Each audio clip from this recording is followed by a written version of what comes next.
morning. So you see that that thing I posted the other day with Rick? The first, like, has that guy aged? Never. Not at all. Not one Not day. even He looks a day. exact Not one same. day. He looks like 40 then. Yeah. And he looks like 40 now. And Yeah. I have a feeling in 10 years he'll still be 40. Yeah. Like, Yeah, that's the he's- same dude. He's timeless. That guy hasn't changed. Yeah, I know. That's why I call him the great and powerful Rick. Meanwhile, He's he a looks like wizard. a punk kid in it. Yeah, you Oh, do. I know. Yeah. I look really like, I mean, I look like a punk kid to some extent now, but Oh, but not like that. not the same. No. But no. like his look hasn't changed at all. Not to bring up AFI again. I was gonna say. yeah. But that was a picture, weird you were moment. still in the band AFI. That was a weird moment for my history because I just lost all the weight and I was like not really sure what I was doing quite yet. Fair. I went through a lot of different transitions with style and stuff like that. So I always find it funny when I look back and someone looks Metamorphosis. identical. Mhm, Yeah. mhm. Like Rick hasn't changed at all. No. Like, it's shocking. No. Yeah, he was the way my wife and I call these guys is the big like old school tattooer look, like pumpkins. Yep. They look like pumpkins. They're like solid. They're not like fat. They're like solid burly guys Yeah. that you wouldn't want to mess with. Yeah. Right? He's had that look as long as I've known him. When I met him, he was probably 20, 24, 25, No way. and he looked like he was 40. Yeah, of course. How does that happen? That's what I'm saying. He's a wizard. Yeah. He's ageless.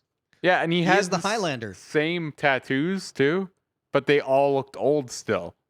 You know what I mean? Well, we know why that happened. But Yeah, like they exactly. We know still the look, guy who did them. but they look. We know where those came from. He looks like he got those tattooed like in the 70s or something. Yeah. yeah. Yeah. Realistically, he was a child, The maybe. the tattoo shop he got those tattoos at, they were sterilizing their needles Oh, in a yeah. toaster oven. Oh, And now you can't unhear that. easy bake In a oven. toaster oven. Yep. When? Like when you early, knew it? Early 2000s? Oh, okay. Oh, it's all disposable now. Yeah, good. Yeah. Because like that's the other thing is like the tattoo industry was the Wild West for a long Uh-huh. time. Yeah, Uh-huh. yeah. Like thank God we No have, regulation. Yeah, we have some regulation now. Well, some. For Some. sure. Yeah, I will say though, like RAHS people could step it up a little bit. Yeah, they don't really do the important stuff. Like, they don't walk in and look at what kind of cartridges you're using Mhm. and ensure that, oh, these are membrane cartridges. Mhm. For all they know, you could be using these spring cartridges that are splashing ink back Yeah. up inside your pen machine.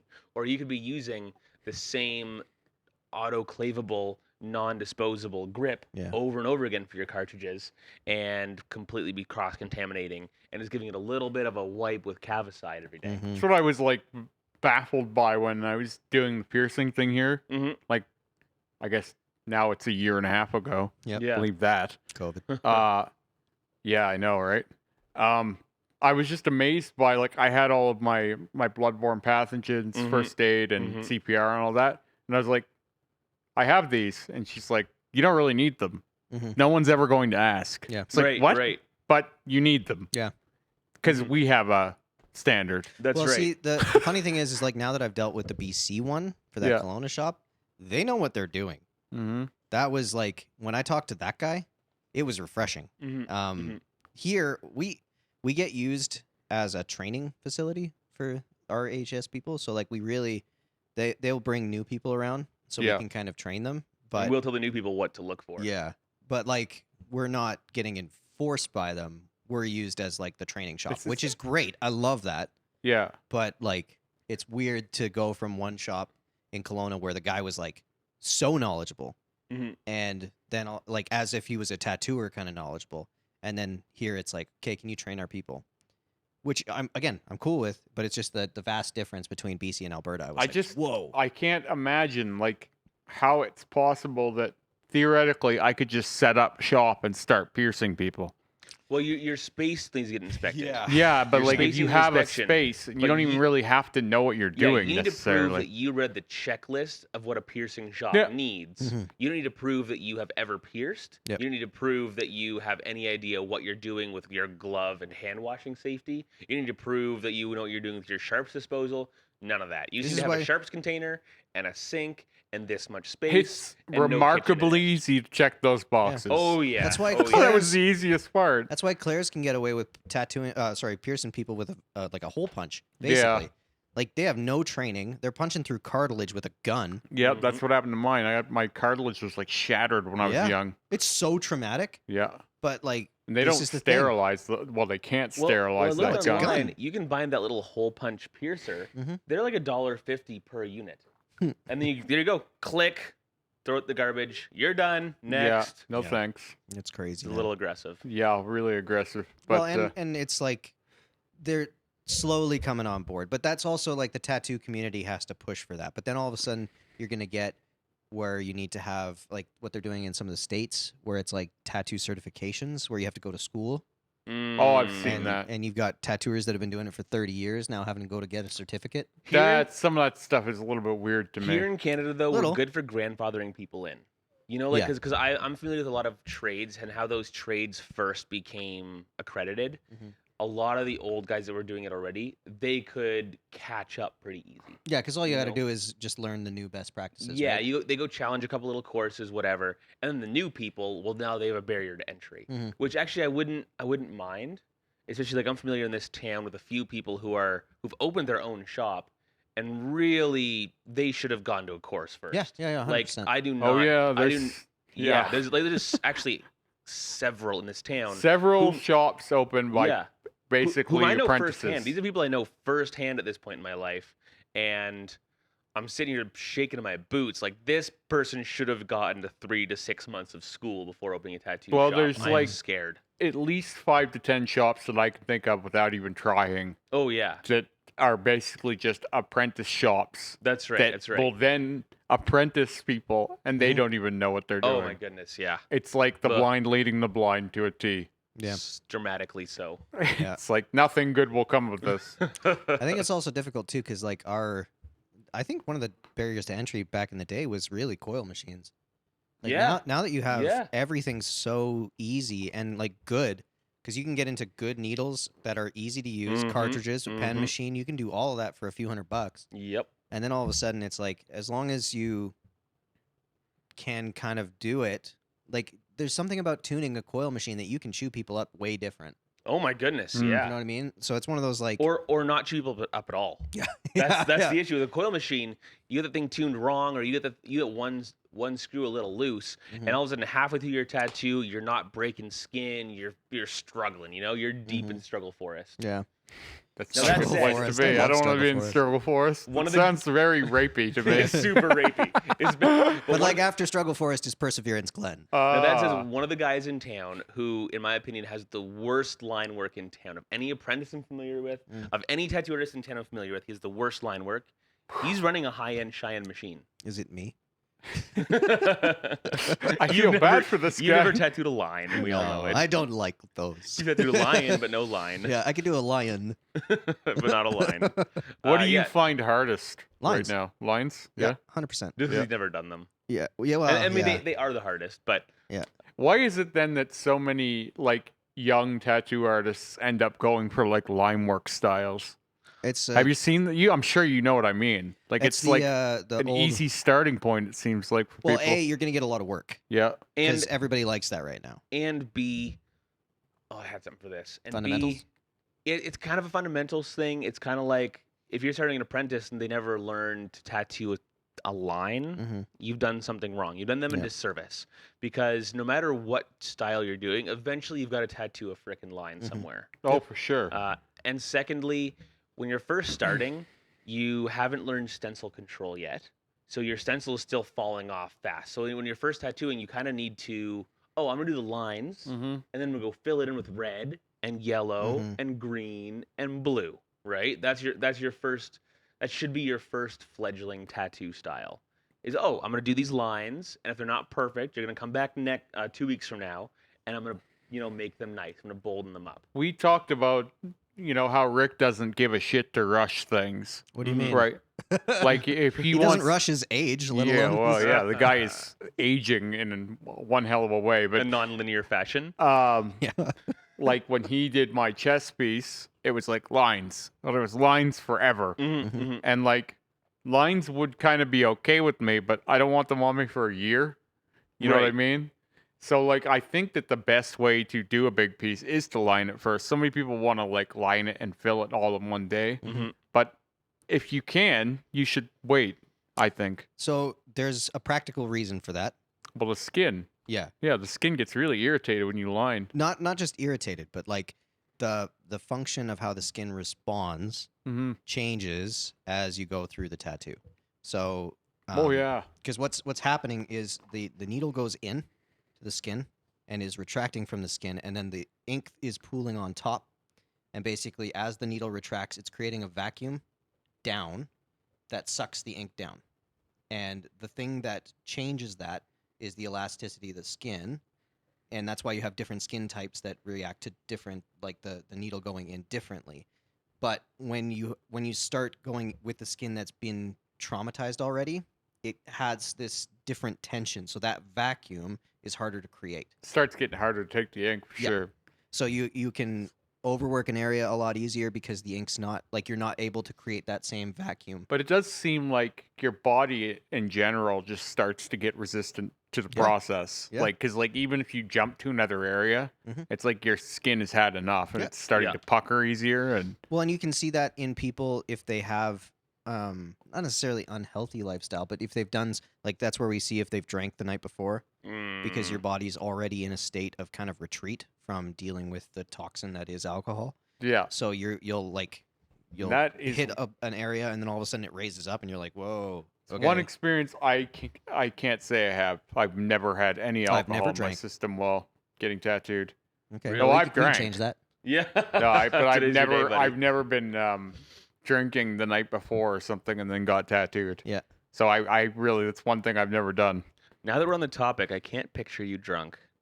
Yeah, that's Oh, fair. I think that's I've a been- good goal. I've been drunk Is it? a good number of times, Yeah. but it's not good. I'm a really lovey drunk. Ooh. I'm a hugger. That's not bad.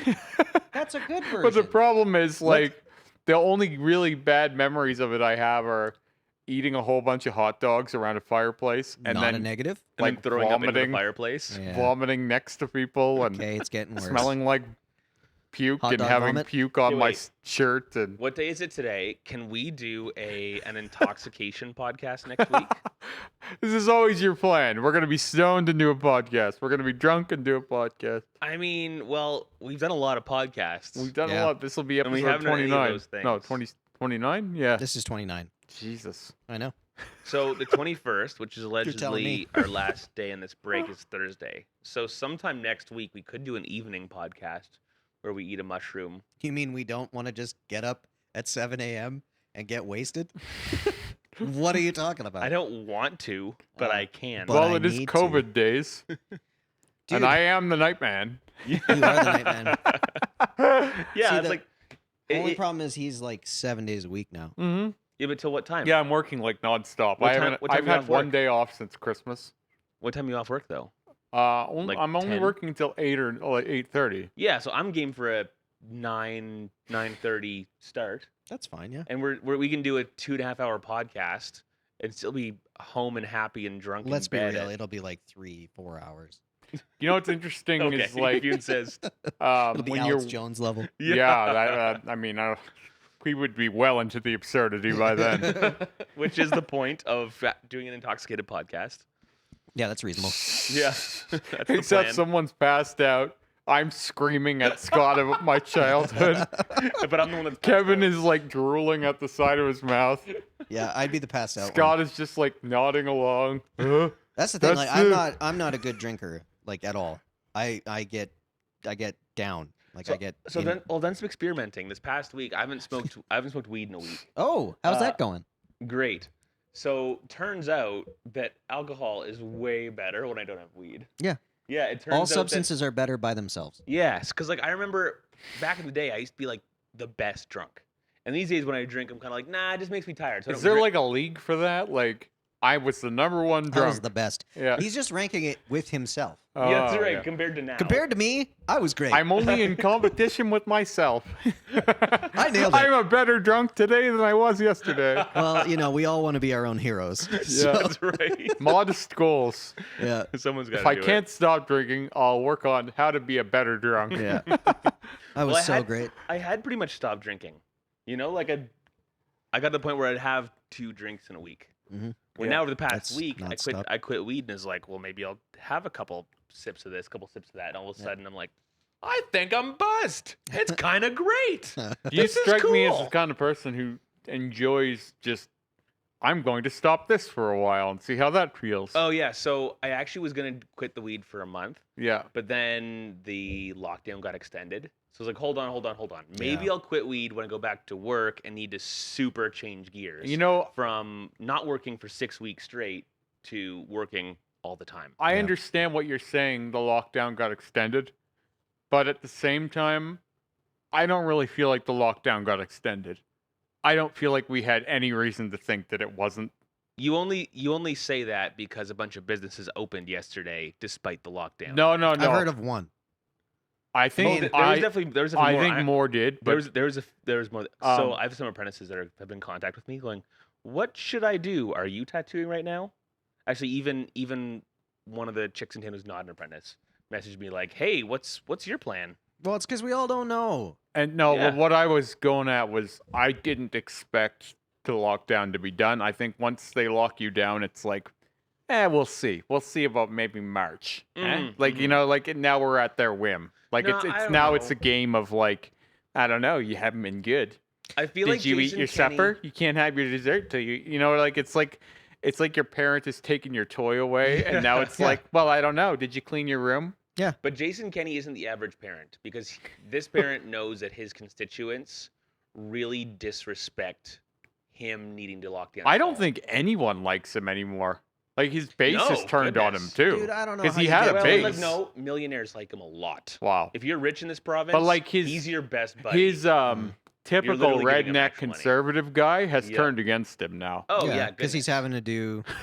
having to do the things that he's not supposed to do. And He's the only supposed to reason let our why I know freedoms that free. is because anytime you check the comments on something, there's no more of this like weird right wing Right. backlash. For Yeah. so long it was like Jason Kenney will fix it. Yeah, exactly. Now it's like, oh, fuck this guy, get rid of him.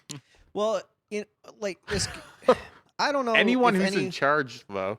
I don't know if anyone really comes out of COVID-19 looking like great. No, It's not good as for a anybody. politician. Like I'm like looking at the BC one.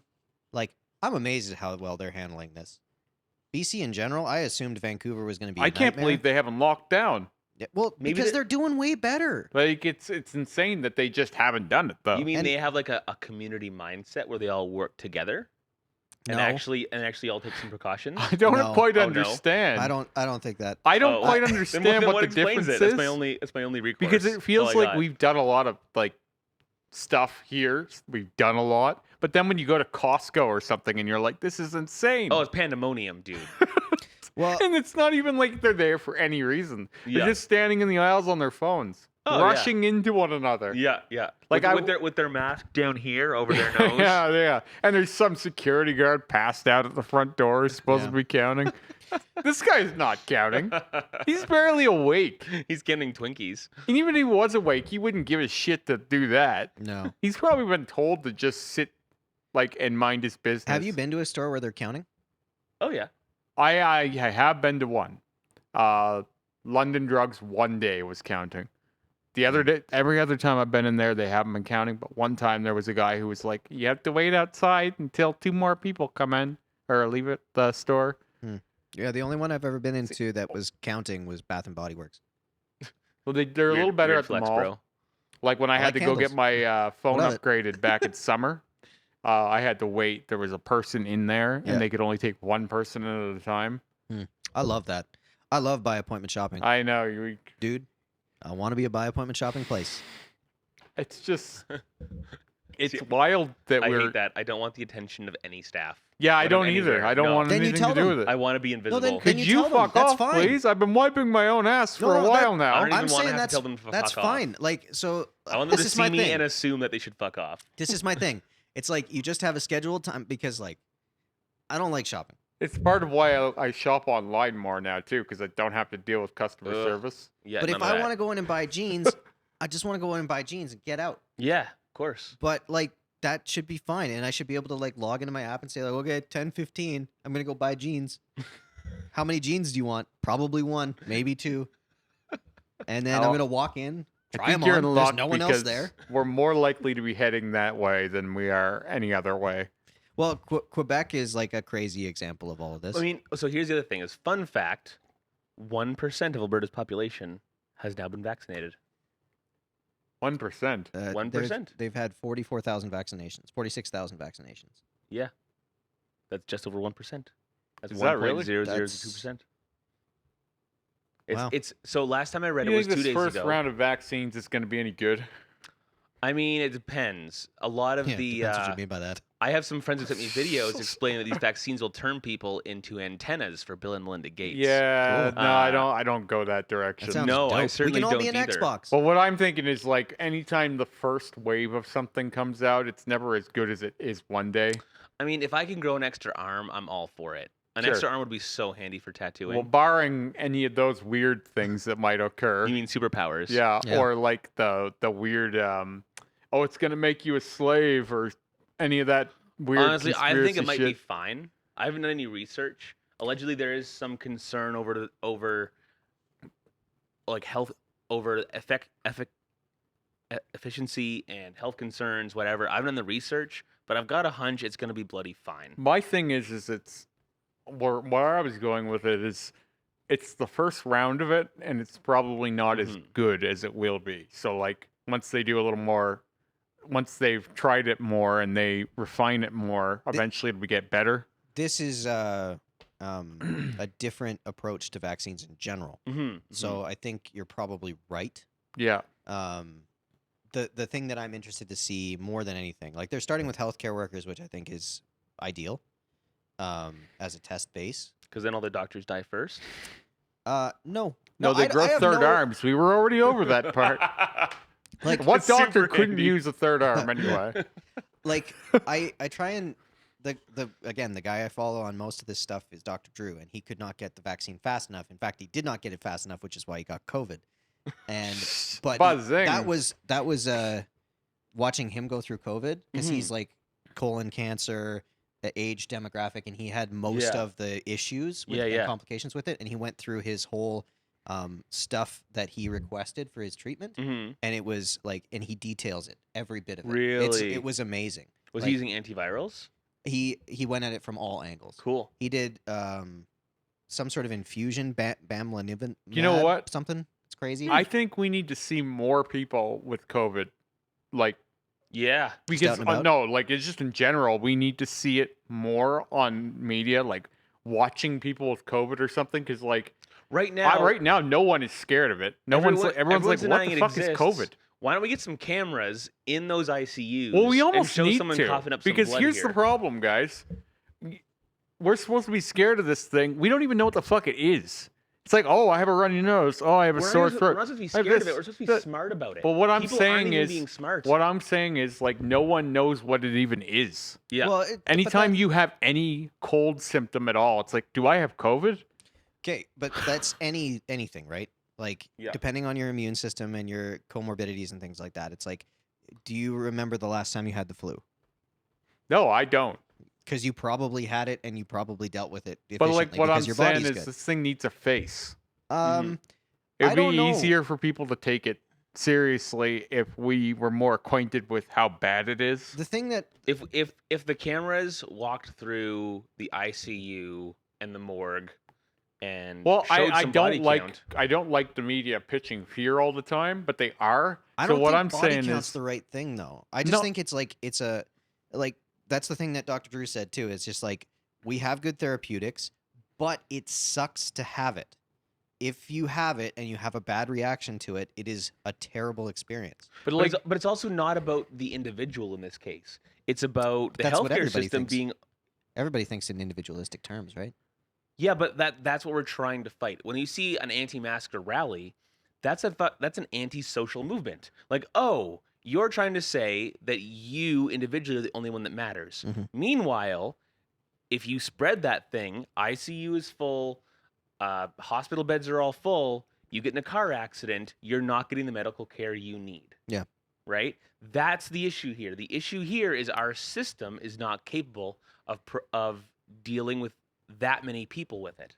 Sure, if this many people have it, we're going to be fine. We can deal with it. As soon as those numbers flare up too much, we're now in deep water. I feel and like we can't don't handle talk it. enough about everything else that's going on that's impacting that number, though. Yeah. Like, we yeah. need to remember that, especially in our city, a certain amount of our hospital activity is drug overdoses. Oh, of course. Which bring that number here. So, like, if we have this many people overdosing, then we have this much COVID. There's this much room That's for right. For everything movement. else. That's right. But, like, we don't really talk about the other factors that Mhm, much. mhm. But what I've found interesting is COVID becomes back burner when we have something more important happening. Oh my goodness. And more important happening is the storming of the Capitol, or the Ugh. Black Lives Matters marches. I was gonna say I can't Like- believe we spent that long talking about tattoos and random crap when No. we have so much Because we're to gonna talk work about. back into that. But what I'm saying is, like, Well, I know we will. Don't worry. whenever we have, like, now we got something real. But then as soon as it's like, oh, well, that's over. Now let's go back to COVID. COVID's Mhm. nice and comfortable. Like, it's a weird thing we've been doing for the last year where it's like COVID is this back burner storyline that's just, it goes up and down in severity depending on what else is happening. Like, Mhm. depending on how hot Trump is right now, or like how Yep. crazy the world is right now. But COVID is just kind of like, I'm here, guys. I'm here. And then when those things fade away, COVID is in the forefront again. Well, I think there's a bit of an irresponsible thing happening with the media, Just a bit. just a bit. Just a I little know bit. it seems like a broad, like a outlandish statement, There's but like something broken here. Yeah. this The whole car's on fire. dude, the for-profit media thing or for-profit news, I don't know. I don't think we can do this anymore. You keep Like, that saying was this. that You was want this fact.com where it's just the information. Yeah. But it's not going to happen. well, I Until so we start it. this is my thinking. So We're if you building had custom Wikipedia. Yeah. We're not looking for facts. Government builds Wikipedia. We're So- looking for Scott has a different Wikipedia than I have. Seriously. So let me say this. Like, if you were given as much information as you could be given on a topic. So like we're talking about COVID and blah blah blah blah blah. And you get all these different things that are avenues for people to talk about things. And then if you don't disseminate all the information, it becomes like something to rebel against. So like the masks is a good example. Mhm. And like the anti-masker thing says that masks don't work, it's not stopping it. No one has said that masks will stop this. Not one person, But because they will not. But if it makes it so when you sneeze, you don't rocket it across the room, that's better. Yeah. Yeah. And Like so much better. if that was the narrative from the get-go, not this mask thing is saving, like, because it's as though this is supposed to stop it, but they're not being intellectually honest about the fact that this doesn't stop. This doesn't stop. This continues. This is cyclical. We need to work with this. These are the steps that we can do, and we will see. And not to mention, like, this lockdown thing, our business has slowed down. Can I tell you a fun fact? Our tattoo shop is closed with all of 4 clients per day. Mhm. You know, that would be here. Schools are open today. Yeah, of course. But it's they're insane. But why wouldn't they be? No, I'm not. I'm dead serious. There is 0% chance that a kid dies from this. Like it's not even close to on the scale. But that's how you get community spread. Sure. Yeah, no, that's exactly it. Yeah. Those little kids this is go and they spread that around and then they take it back all This is over the all place. about Now, stopping spread. hang on. You just said something that you have no idea whether or not that's true.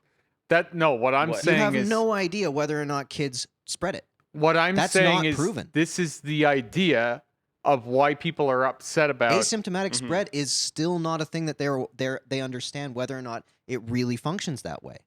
What I'm saying is the idea of having this many people, kids, together in one space versus having workplaces open like this. Mhm. It makes no literal sense. I agree with you. I'm not just saying- talking about, oh, these kids are all going to spread COVID like little diseased rats. I'm saying theoretically, if you're trying to limit the amount of people in a space, Mhm. having that many kids together Mhm. and you can't have 10 adults together, it doesn't really make sense. But And then you go to Walmart and it's, as we said. all I'm saying is the research shows that kids' immune systems deal with this thing very efficiently to a degree that makes it so that their type of spread that they were expecting to see, they haven't seen. So anecdotally, it would say, okay, well, kids probably aren't the thing that we need to be focusing on. It's more likely Do you adults. still think it's like a logic-based decision? I think some of it is. So I found a decent article published recently by National Geographic. It's not 35 pages with 10 pages of references, is it? I hope it is. So kids spread it half as fast as adults. That's Oh, Now, now the article like helped me out. now that's like a broad estimation, which yeah. half is fine. Okay. Where is this? Iceland? Mm-hmm. Yeah. But either way, what I'm saying is like I have half an understanding as to why they're doing that. Because the risk of it impacting the kids that are in schools is going to be a lot less in terms of lethality. And then if we were seeing it, like if somebody does get it, they have the way they're the way they're tracking the schools now is everybody's stuck in a class Mm-hmm. and they sign in and out Oh, I when they're know. going to that room. Like it's as strict You're a not even measure as allowed you to can. talk to people from your other classes. Yeah. It's as strict a measure as I could see a school I having. gotta tell you, going to school right now must really suck. Like, Oh yeah. I mean, from my understanding, because like when I was my son's age, I was already like flirting with girls and stuff. You know, like I got Playa. into that stuff early, and there's just not going to be anything like that. Mm-mm. A coworker of mine, her daughter just started going to university, and Oh, but it's man. online. I feel way worse than university kids. But it's like, Yeah. how the hell do you date? oh no, You no. don't. How But they are you don't ever date gonna now. date? Well, like They their don't date whole now. lives have been thinking, oh yeah, university. There's gonna be parties and kegs, and there's gonna be boys and girls and this and late night study sessions and this and this. Nah, it's you in your room wearing the same dirty sweatpants you've had on for a month, looking at a fucking computer screen while your eyes twitch out from the blue light. Like, I can't handle this anymore. Yeah. There was a show that used to be on it Insomnia and only went Adderall. one season, but it was undergrads. It was a cartoon. Oh yeah. Mhm. Yeah. You remember that one? Yep. And like that is the college show. Like that was great. Mm-hmm. That's what you would envision college being. Yeah. Not whatever the fuck it is today. Not a Zoom call. Yeah, Yeah. we're sitting in our rooms in our sweatpants, yeah, right? Yeah. With no intention of impressing the opposite sex, that's for sure. No, none of that. Oh, and I don't even know how you do like tests and papers and So stuff is like this now. it? We're just gonna have to create the next generation with like test tubes and sperm. That's basically it. I don't think that's the issue here. We're Well, kinda no, but close like, to how the that. fuck are we gonna recreate now? So you Don't could. worry, the kids who are actually going to university are already the ones not having kids. Yeah, that's fair. Some of them, anyway. But like, seriously, how the fuck are we gonna have another generation with no one meeting? I mean, 'Cause, that like, was even their struggle. online dating That's their ha- struggle in Japan, right? Like Japan is flooded with women Yeah. and just single guys that Well, don't. they pacified themselves anyway. Yeah. They're like vegetarian over there. They don't eat meat anymore. They're just jerking off the strange board and having weird robots service them and Yeah. That, blow up dolls and that's like, it's like- over. So, but you could argue that like, okay, so then somebody wants to have a baby, so they go to a sperm bank, they pick all the traits of their kid because that's happening now. Yeah, CRISPR. And well, not even CRISPR, just like the stuff they were doing before that too, where they're going through embryos and looking at which one has what, and then selecting out. Do you of know that. much about CRISPR? I love CRISPR. Yeah. Yep. Okay. Yep. So I was just wondering because I don't think you don't know about. Oh, I'm very CRISPR. familiar. Yeah. Okay. Yeah. Done some reading for sure. I'm very much looking forward to the day where I can like inject myself with a needle and be 6'3". Yeah. Yeah. Because I'm assuming that's gonna Just happen. next week, it's just that big might Kevin. be a bit far fetched. It's What do you literally deadpan. No one mentions the fact that Kevin is just sitting here Dude. 6'3", jacked. Yeah, just Adonis. Every day he takes a 1 liter injection that's like And- half and the HGH exact and same half outfit, CRISPR DNA. He's like, I got all Nothing the else letters. has changed. The same toque, the same sweater. Yeah. He's Neck is just au- fucking jacked. Yeah, neck is oddly this big around. like Scott can't even fit on this. Like Yeah. shoulders are I'm just. like, sorry, Kev. Can I get a little more space? Yes, you can. but only if I let you. Yeah. Yeah. Well, we are heading towards that kind of reality. Yeah. Okay, so let's talk about reality, or like Can we not? Like consciousness. no, let's talk like about this the paper. I think therefore I am, or Maybe. Like, sure, I love that conversation too. So did I Let's tell you talk I about read this I paper. read The Worm at the Core, that book Yeah, you were by telling us, yeah. Tom Basinski, Simon Sheldon, something like that. Anyway, we watched them on Rogan? either way, Friedman, Oh, Lex yeah, Friedman. Lex Friedman. We watched him on there, and I actually read the book. And as much as this guy like stayed in the weeds a bit, he got into a lot of like really fun philosophy regarding our own existence, regarding how many things we can actually know for sure, and more importantly, how many things we can't know for sure. You know, Cool. so he really built it back all the way back down to I think therefore I am. That being the only thing we can know. You know, Yeah. like what we take in through our eyes, what we remember through our memory. These are all things that can be twisted and changed according to our perception, right? Mhm. So it was really fun to adjust our consciousness that way. I think I might have even said this quote last week, but one of my favorite quotes from him was early in the book, and says, "What a joy it is to This exist is 2 weeks ago. and at the same time to know it." And then we got bogged down on the meaning of terror. Did we? Yeah. Oh yeah. Yeah, we did like 10 minutes on Did we? what terror means. Oh yeah. So his terror management theory is not terror in the sense of the word. No, Terror not management theory is necessarily how scared. how to live your life without just acting in fear of your own death. all Yeah, the time, terror which is existential dread. exactly, which is Yeah. for sure all of our common denominator, and we all have it back there somewhere. Yeah. It's a matter of how do we cope with it healthily without denying it. Many people have all kinds of tactics to deny their own fear of death. So whether it's they're getting drunk every single night, whether it's they just like to go speeding in dangerous sports, or they like to get tattooed all the time because that gets them out of their space, whether it's whatever. Hey. That was a dick. I'm so sitting right I'm here. just sitting right here. What did I do? I didn't mean to get into a big Worm at the Core rant right now, but it's kind of fun. I can keep going if you like. If But you like. basically, Yeah, really. basically, we all do different things to Escape. live with ourselves, and this book really forced you to say, "Oh, I'm not going to run from this. I'm going to acknowledge it, learn from it, and let it make me stronger." Which is why I always think, at the end of the day, you see someone doing something that doesn't make sense to you, Yeah. and they seem to be enjoying it. Yep. Fulfillment. There's community around it.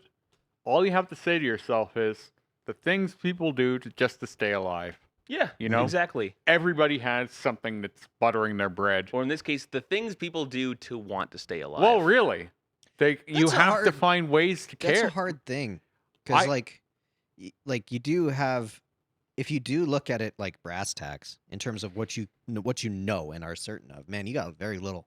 Oh yeah.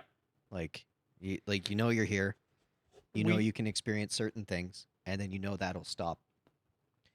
We And- talked about Philosophically this. speaking, you can't prove that plant exists. You can't prove that.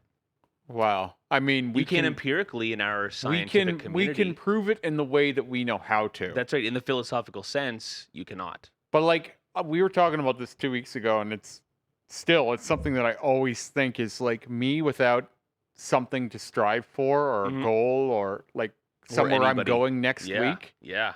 If I don't have that, and I need it not just in the far view, but right away too. I Mhm. need something I'm stepping towards, Yep. or else I get real nihilistic. Have I explained how my traveling has done that for me?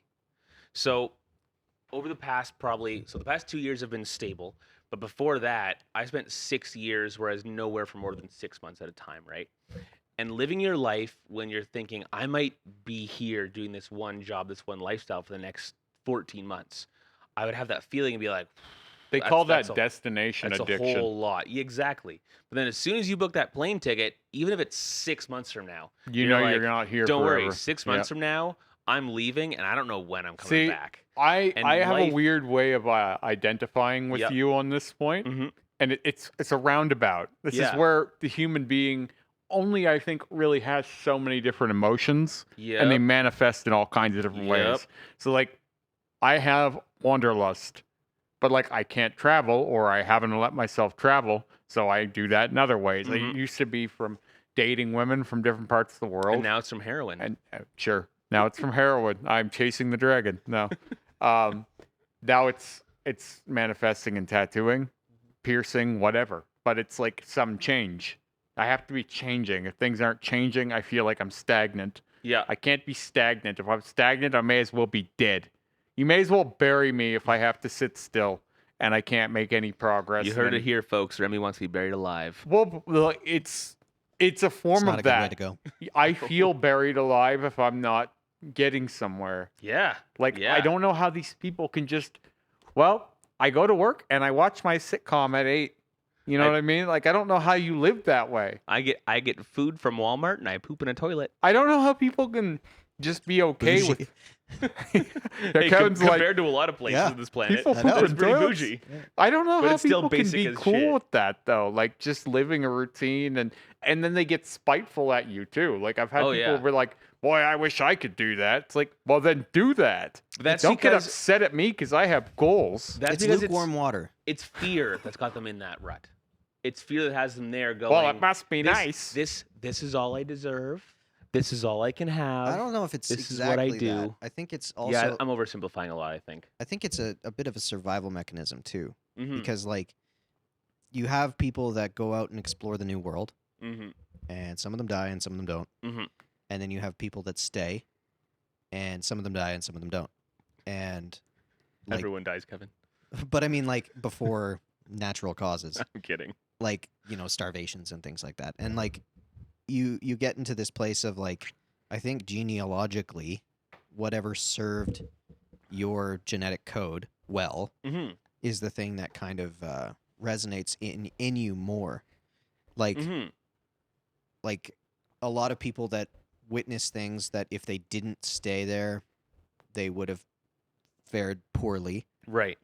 That stuff I think sticks in you more than what we give it credit for. Mhm. And then same for explorers, like for the people that went out, they decided to leave and it was abundance that they were met with and life Oh goodness. and continuation of their genetic code. I feel like that stuff that lives on. Yeah. You know what I mean? It's that genetic memory is something that I don't think we give enough credit for. Cuz like when you're saying that there's people that like do that, those people are probably happy doing that.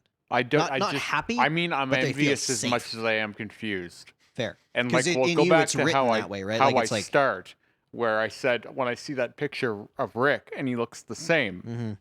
and I look dramatically different 100 times since then. Yeah. Mm-hmm. Like you could put me there and then here and Yeah. everywhere in between, Yeah. spiking up and down Yeah. like madness, and that's comfortable for me.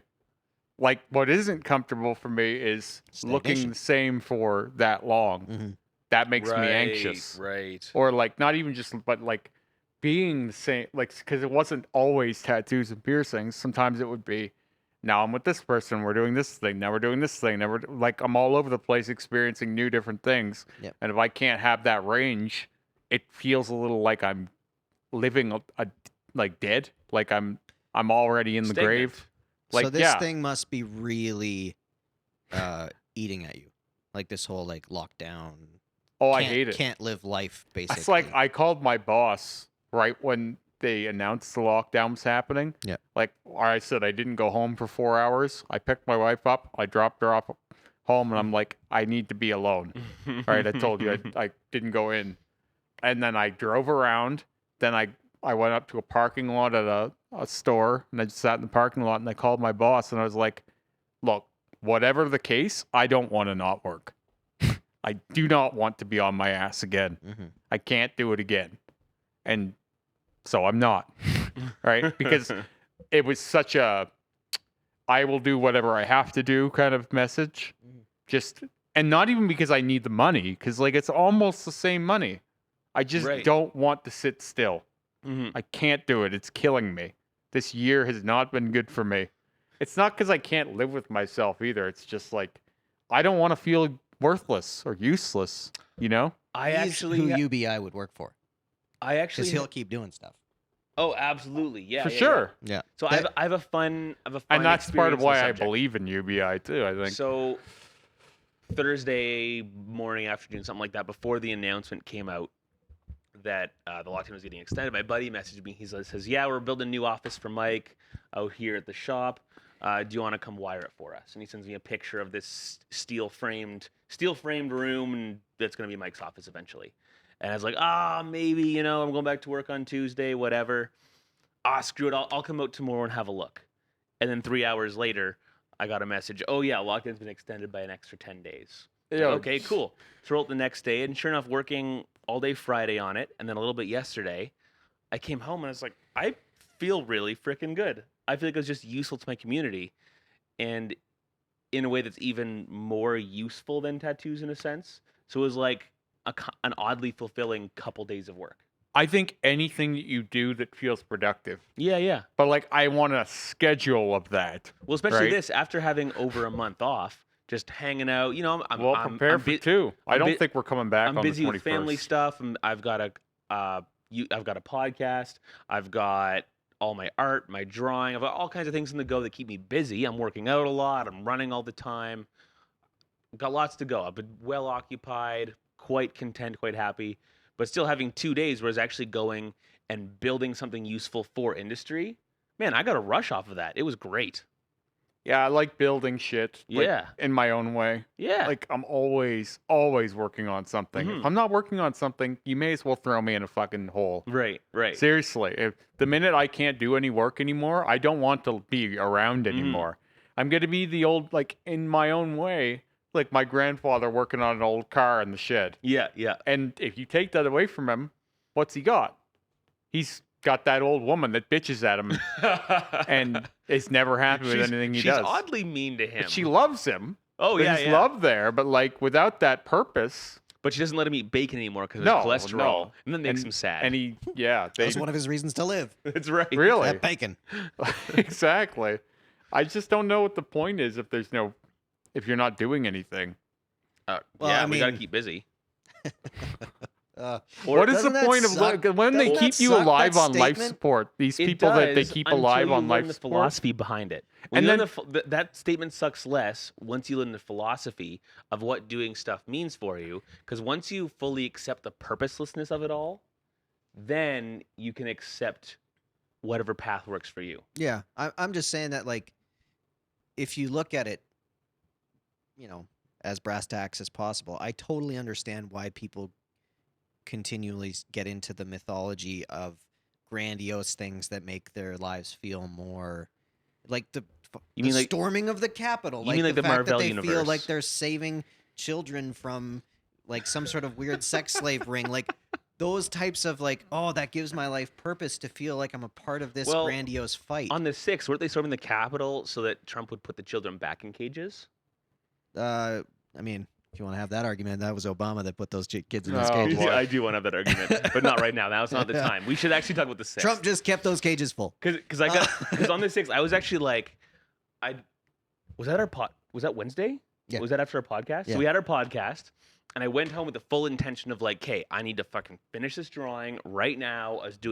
I had like 4 hours left on this big drawing. I got home, I read my texts. I was like, oh, I better check the news.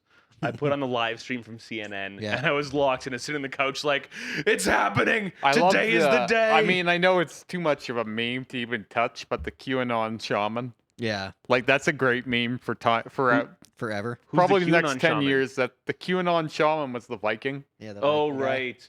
The guy that got me was he was wearing a chartreuse bicycle helmet and a Trump flag as a cape. Yeah. and he's just like walking through what room are they in? The Commons? The House of They're- we have the House of Commons. Okay, I don't know.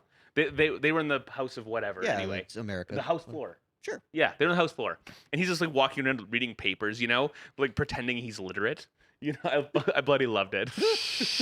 Like, so you can't read. You're wearing a bicycle helmet right now. But this is in where, a like, government building. This is where, like, do you think you could have that conversation with those types of people? And like, I'm not saying that I'm any different. I'm a stone. I'm only half joking when I say he's illiterate. Yeah, no, yep. Yeah. I 3/4 not joking. But like, because I think anybody's just a bit of a stone's throw away from having that own type of narrative where they're like, they have to look at things in some sort of superhero-esque way, and whether or not that's like a religion or a cause or things like that, where This it's like is the unexamined version of what I was just talking about, right? Like, where it's like, I understand that none of that shit is really meaningful, but we still have to have meaning in what we do, right? Purpose, some trajectory we're on. These guys are not thinking that much, and they're just getting swept up into a narrative that They're doing something they were told to do. Well, by yeah, a charismatic it's a narrative leader. that was written, It's and they literally just a follow. cult follower mentality. They don't have to write Yeah, their I own narrative that way. But people like to have a storyline, right? Well, and those same individuals would be beyond happy. They would be aroused just to hear us speaking of them, good, bad, or otherwise. See, people think that of me. Like, people think that of me all the time. Like, I got a comment yesterday on one of my They pictures. think you're just an attention whore. Well, yeah. Joe, you can't tell me honestly that this wasn't for attention. It's like, no. It wasn't for. What do you mean? That's kind of it was how on my. that's kind of how content works. It was like my weight So- loss picture from last week that I did. Mhm. I was like, actually, no, I lost the weight because I wasn't happy with being overweight. Yeah, and yeah. it's not healthy to be overweight. But you can't say that anymore because now you're body shaming and it's this thing, it's that thing. You'd be surprised how many people would get upset at a post like that. I hadn't thought of that at all. You should be. Oh, really? You should be more Yeah. proud Dude, of did you yourself. not see what's happening to Kumail? Camille who? Kumail Nanjiani? No, I never heard of that. Really? No. Oh, dude, did you ever watch the what is it? The Silicon Valley? No. First off, you should watch Silicon Valley. Okay, first off, you guys need to watch Death of 2020. Yeah. Okay, but let's not get off of the 6th. I think there's so much to unpack on the 6th. Okay, fair enough. Especially if we want to compare retaliation against Black Lives Matter rioters versus people actually storming the White House. Okay, so I'm gonna make. This I'm is gonna say going into what I was talking about. I'm as much as I'm saying something very controversial, I'm more on your side than you think I am. Okay. On this thing. Well, what I was gonna say is like I see. Still think everyone on the steps of that building should have gotten clubbed in the head. Well, I mean, with like a wiffle bat or something. Nope. Nothing Nope. too drastic. Nope, not how I We feel don't at want a all. lot of TBI out We're there. getting a lot of like. We're getting a little bit killy on social media here. Yeah. We're getting a little bit deathy. Like, everyone has to die now. All these Democracy and freedom are defined by peaceful transfer of power. These people were trying to stop that. So this is a threat to democracy.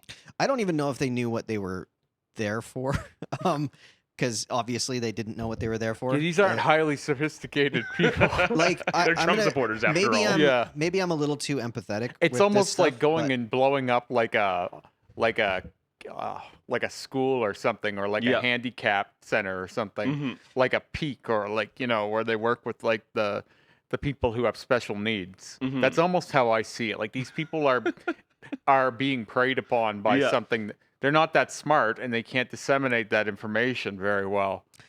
or They're just the information hands. information at all very well. Right. Like, This is what I'm saying. So they're just the tools of someone else. this is where I kind of feel a lot of empathy for those people, because like maybe I should, maybe I shouldn't, but I look at them and I kind of go like that's a sad place to be in, and you're getting taken advantage of, and you don't They're know. acting out of fear. I don't think they're acting out of fear at all. I think they're acting out of a place of feeling strong, because they feel. No, I feel like they there's- felt purposeless. They're scared And the this system is is a misleading purpose. them. They're scared You that the could- election I was could go- actually, I could give you a little bit of actually both. rigged.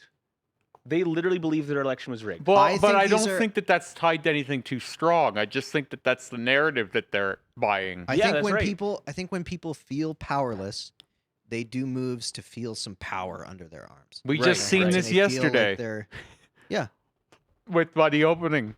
yeah, Right? Yeah, yeah. he I'm wanted to taking feel back some power. Oh yeah. And like, I did we talk about this? But like, he's a good example of We someone We that's talked gonna about struggle this with. on Friday Yeah. morning. I don't Yeah. think we told the camera though what we're talking And about. I Oh. said to you then, and I still believe it, people like seeing those people, but they Mhm. don't want to be those people. No. Yeah. Right? Like, people want to see that strongman leader, Mhm. but they don't necessarily want to be that guy. Yeah. You should tell the camera what you're referring to so they know what you're So talking about. we had a tattoo shop, one of the bigger shops in the Mhm. city, one of the more known artists in the city, Fragrantly, openly open their doors. and not just open, but announced that he was going to open 5 days before he opened, Yeah. and then immediately the cops showed up to shut him down, and it's not a surprise to anyone. No.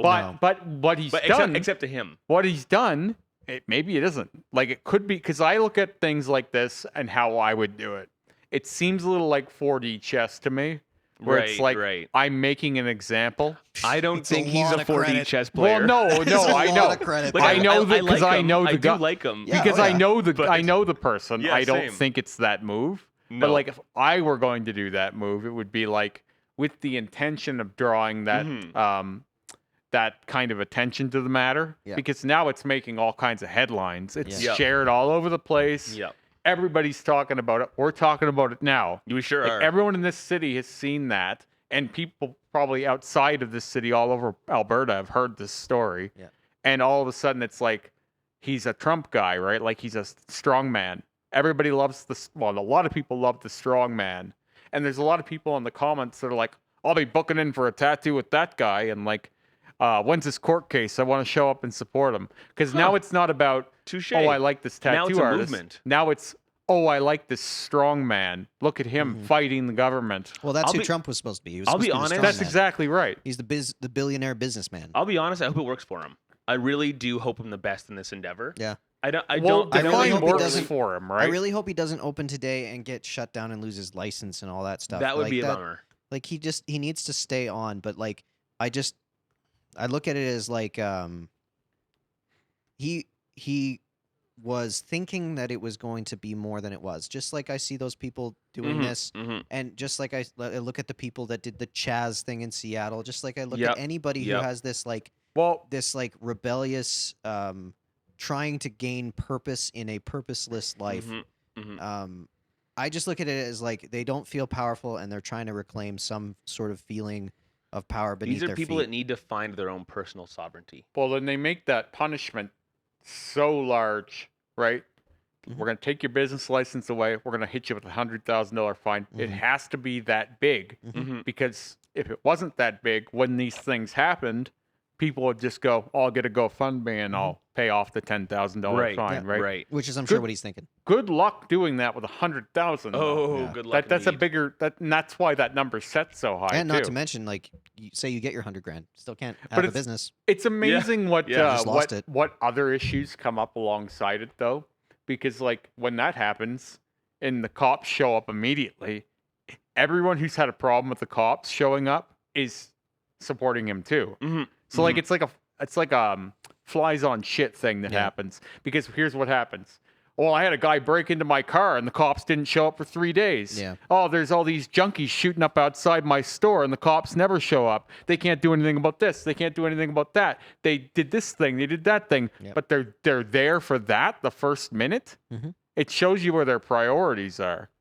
Well, their priority is political. where the government tells them to be. Exactly. So like the government doesn't give a fuck if you had a guy smash into your car. No. So the police are going to show up looking like tired of you, bored, like, what do you want me to do about it? It's like, I know who did this.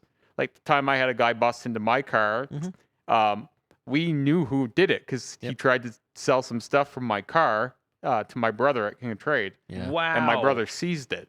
We had the guy, and the cop was still like, well, I mean, I could charge him, but it's not going to work. It's going to get thrown out. That's so what happened here. When if we got you- our We got our bear skull stolen. Yeah. Like I could see the guy walking, and Yeah. I called a number of times, and it was when I was like, I can see this guy. Can someone just drive by?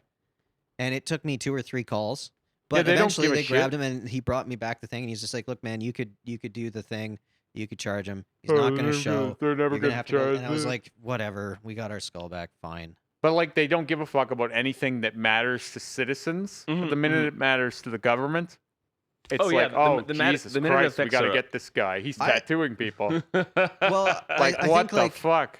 I think now we have some uniqueness to it because what all this stuff gets viewed as like him tattooing, him opening to tattoo is not him opening to tattoo. It's not anything about that. It's No. he's murdering elderly people. Yeah, Well, I know. That's the way it gets treated. And And fair he's enough. setting a precedent once one person is allowed Yeah. to break those rebellious laws That's the idea. publicly. And more will But come if now, he was too. being quiet about it, Yeah, totally no- different story. No one would have bugged him. No one would have cared. No one would have Not cared. one person would have Not- cared. not- No, if not he was in being this- quiet about it, not in because this there's chill, people whitewashed in this town. city Yeah. that are tattooing anyway. Mhm. I think so, but I've been driving past a few of the shops that were open last time, and I'm not seeing anybody open. Dude, yep, there are. Oh, you mean right there? They're just being real quiet. They're just, and you know what? They're just being I quiet. said this to a coworker at work the other day. You expect people just lay down and die? People have to make money somehow. They can become prostitutes, man. Come on. Some people aren't in a position to just, yeah, you know what? I'll take a month and a half off. I think it's mostly difficult too with the industry that we're in because this is something that I hope we kind of address as a society later because I don't think these things are going away. I think we need to figure out a way of dealing with these public large scale issues. Mhm. But like the rent seeking side of this needs to be talked about. Yeah. Because if he was able to shut down his business and not have any expenses, Mhm. so it's like, okay, the government told you not to do it. That goes for your landlord. That goes for your utilities. Yeah. That goes for your internet. That goes Right. for everybody associated with your Yeah, business. nothing Mhm. shut off Mhm. this Yeah. time. Nothing. Nothing. They And didn't no- give no- any no- support. And No. not to mention, do you know what they have for small businesses? It's a small business grant. They have to pay back. No, Yeah. no. Oh. No, it's a grant program, but it's a grant program based on what you reopening your business or funding with your business can do to benefit society. Joe Average business, it's there to benefit them. Like you have such a minutia of benefit, but you're not Wait. going to do a cultural How does benefit this in order. work? Okay, so You have to explain how you getting money from the government will benefit society culturally. That's There's I too looked many through this fucking- for us. how is this so meta? Dude, I looked through it for us because like Lee So- was so- like, dude, I looked at it and I can't understand So if why we- how anyone would apply for this. So if we were about to go tits up, Yeah. suppose we had no cash reserves for this lockdown, Yeah. and we needed to pay rent and power and insurance, Yeah. and Mhm. our access to grant money is only if we can prove that we're going to fix old ladies' hips. from the Alberta government. And no, because one old lady's hip is not a cultural difference. We're going to prove that we're going to throw a parade that's going to make children happy. Something unique that would allow Alberta to be better. Wow. Yeah. That's incredible. Yeah. They- And a I Joe found average the business whole- will Yeah, what not be able the to. whole way, explain one business. Money was that's not going to do that. Money was not handled appropriately in this whole situation, in my No. opinion. Mhm. It's too much. Jump through this hoop. Jump through this hoop. You have to do the work to get this money. Motherfucker, I didn't lose my job. Yeah. I never lost my job Yeah. in You told me 15 stop. years. Thanks. Yeah. Yeah. You told me I couldn't work anymore. You give me the goddamn money. You don't make me figure it out. Yeah. You fucking figure out a way to give me the money and don't make me jump Yeah, through hoops to get it. Find a way for me to not close my business's doors. That'd be great. This is not our fault. They treat it like you've lost your job. Yeah. Yeah. Like you got Well, we see that fired with for applying for fucking mortgages. around. yeah. Like it's like, Oh, oh, yeah, you yeah. lost your job. No, I didn't. Yeah. I was.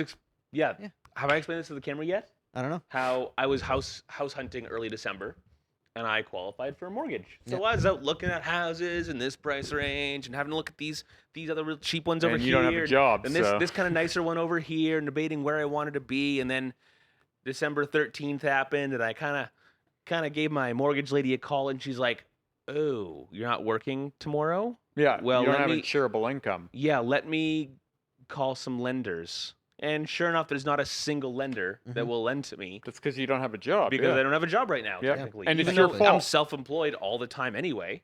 I haven't had a job in a long time. I'm self-employed. 2020 was a bad one for me because it was like a lot of punishing the people that they fucked over. Yeah. It was like, we're going to take your job from you, then we're going to call you scum for being Yeah. on EI kind of thing. And now my real like- estate agent calls me every 3 days, like, "Hey, so I was thinking about this, and the number of houses in the market is going down. It's becoming a seller's market." But I'm like, come on, man, you're just rubbing salt in the wounds here. Yeah, I know, and it's one of those like, but this is the thing that it drives me nuts about this. It's like, if you have all of these landlord-esque businesses able to continue what they're Very doing, predatory. it's very predatory, and it makes it so all of a sudden, if you're telling a business that they need to shut down, and then you're keeping their expenses, that makes no sense. That makes absolutely no sense, and like that's something that we should address further. I know We're it's not not going to even happen looking with this at one. it. No, because like again, it's like say hockey. You know what I mean? Like say Rogers Stadium or something like that. Do you think Rogers Stadium can't bill for their stuff? Do you think like a large business, if they're telling them to shut down, do you think that their income is going to get affected? No.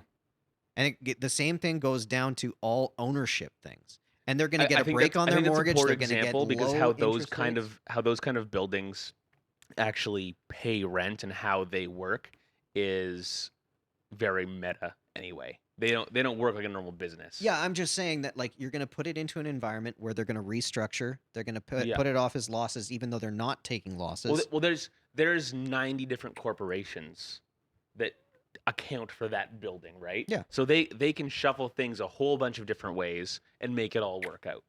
I know. But Whereas, I'm just whereas saying, an individual who loses their job can't. A small business who closes their doors but keeps paying their personal rent, keeps paying for all their groceries and normal bills, and all the bills for their business too. Hold the phone here. yeah. Suddenly, someone who normally has a profitable business, makes a good living, is just sitting there with a thumb up their butt and what, $12,000 a month in expenses? Hold on here. That's a bit absurd. Yeah, usually you need to make 20,000 to get even 1,000 kind of thing. That's what I'm saying. Yeah, normally now- for them to turn a profit, they have to bring in about, $17,000 a month in Yeah. revenue, and that's If their, you don't that understand pays for how the personal- razor thin these profit margins are a lot of of the course, time. good lord. Well, you can. So again, this is where those like the Amazon business will continue to rise. All the people that are able to shave their margins down to a loss because they're willing to do that to cut out the businesses that are their competition technically. Or we go to a different model. Like I have a real hope that this is so infuriating to so many people that we start changing the way that we do things. I don't think we're The- not even thinking The about it. only people who are pissed off don't have the power to change anything. Yeah. Every individual has the power to change how they shop. That's the one fear that every large corporation has, which is that individuals start making individual change because they pay a lot of money to make it so that we have on-command purchase. Less individual than we've ever been. Yeah. Yeah. And that's what I'm saying. Like, that's their biggest fear. Mhm. Because if individual, like, I'm going to try and change. My whole thing was like, I don't think I'm going to buy the cheap shit anymore. Right. I'm not going to right. buy the disposable things that I have to buy multiples of. Mhm. I'm going to buy the one, and I'm going to ride it out. That's right. Like, I resold my boots. Yeah. Like, I didn't go buy new cheap boots and then wear through them and buy another 6 months. I'm going to buy, I have boots that I'm going to wear for my life. That's right. And I'm going to do things like that to make it so it's just a different way of approaching life. And like, that's the large business's greatest fear is that we don't continue down the disposable thing. Because if we don't continue down the disposable thing, all of America collapses. All of it. The whole every stock that everybody's been riding on, it's all gone. I just love the idea of you buying these boots and thinking that far down the road. I'm Dude. going to buy these boots so America collapses. These are some Just saying anarchist it to the boots. salesman too. Yeah. It's like, this is my anti-America these stance. are some nice boots. These I'm boots. doing this so America collapses. But yes, they are nice boots. Thank you. Yeah, I will take that compliment. But that's what I'm like. I'm not saying that it is some sort of intentional movement. But I do feel like we need to take a look at what we do and go, why do we do it this way? Why is this a thing that I keep doing? Once again, less likely and farther away from that than we've ever been. I don't think so, man. Now I who's an really do. idealist, Kev? I don't think so. Like the Roaring '20s came right after, and that was new industry. Oh yeah, we have a depression coming hard. Yeah, the Roaring '20s came after the last Spanish Except flu. now we're more factioned than we've ever been. Mm-hmm. We really are. Like Oh, everyone yeah. is living in their little cult, their little crux. It's just like everyone has an identity, and whatever that is feeds more into We itself. can't say it enough. Every listener This needs is- to watch The Social Dilemma and Yeah. every interview Tristan Harris has done in the last 3 years. Oh, Pay I've listened to attention. that guy for Because- years. Pay attention to that, man. Because he's kind of freaking right. Like, I'm not a conspiracy theory guy at all. Like, I reject pretty much, all of them. Yeah. But when something like this comes along and you take a look at some things and you're going, oh, this is real. This is actually happening. My attention is being monetized. Mhm. Well, I'm not really okay with that. pretty well everyone working in those fields is not on social media. Yeah. They yeah. don't use their own devices, Mhm, mhm. and for good reason. Yep. Most of them are like Buddhist, for fuck's sake. They Yeah. stay away from that shit because they know how evil it is. Well, and it partly because they have a lot. Like anybody that has a lot knows that didn't do it.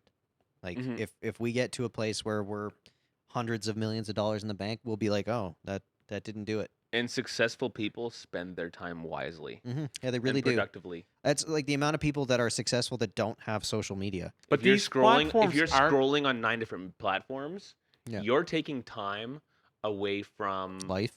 social and financial and mental health, all these positive endeavors that you could be doing. Read a book. But these platforms darn were phone not down and read a book. designed to be evil. They were designed But they to are be. now. Well, what happens is they bend to human nature. Yeah. Human nature likes to flatter itself, right? And becomes Flatter its- decadent. And it likes controversy. So what happens is we just kind of marinate in what we like and what we Mhm. hate, right?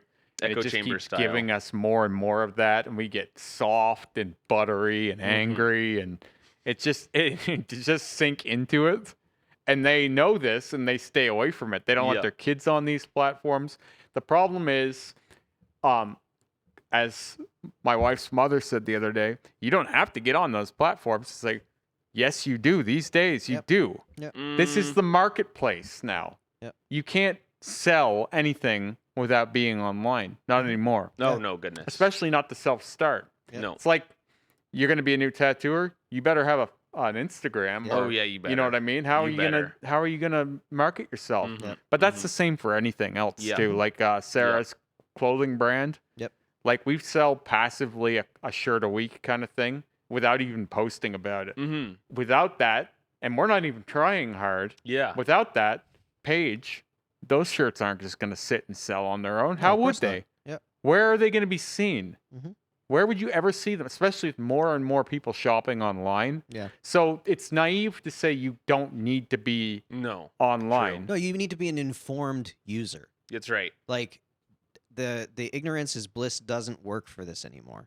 I have more And- and more friends who are on social media timers, and I'm proud of them for that. Yeah, that's Like- that's not bad. Yeah, well, it's because these are intelligent, good friends of mine who have just recognized that they want to spend their time more wisely, Mhm. but they still have to engage. So one of them lives in Australia and makes jewelry for a living, and she does all of her sales currently. So I gave her some shit. I was like, you really need to go get a website and have an Mhm. online actual buying and selling platform. Right now, she literally sells her jewelry through DMs Oh, on Instagram. And I'm Oh, like, that's you are nuts. crazy. that's Uh, so hands-on. So Yeah. so she is a social media timer, but because she needs to work in social media, Mhm. but she also doesn't need to waste all her time on it. She needs to go get productive. Yeah. And then I have another friend who's a photographer. She just lives over here in Colehurst, and same thing. As a photographer, most of her thing is online Mhm. on Instagram, but she still doesn't need to spend too much time engaging with that. She needs to stop and go do her background work. She needs to go do her personal work. She needs to go get productive, Mhm. not just engage with the social media thing. But these are you're talking about people that have a purpose That's to be right. online.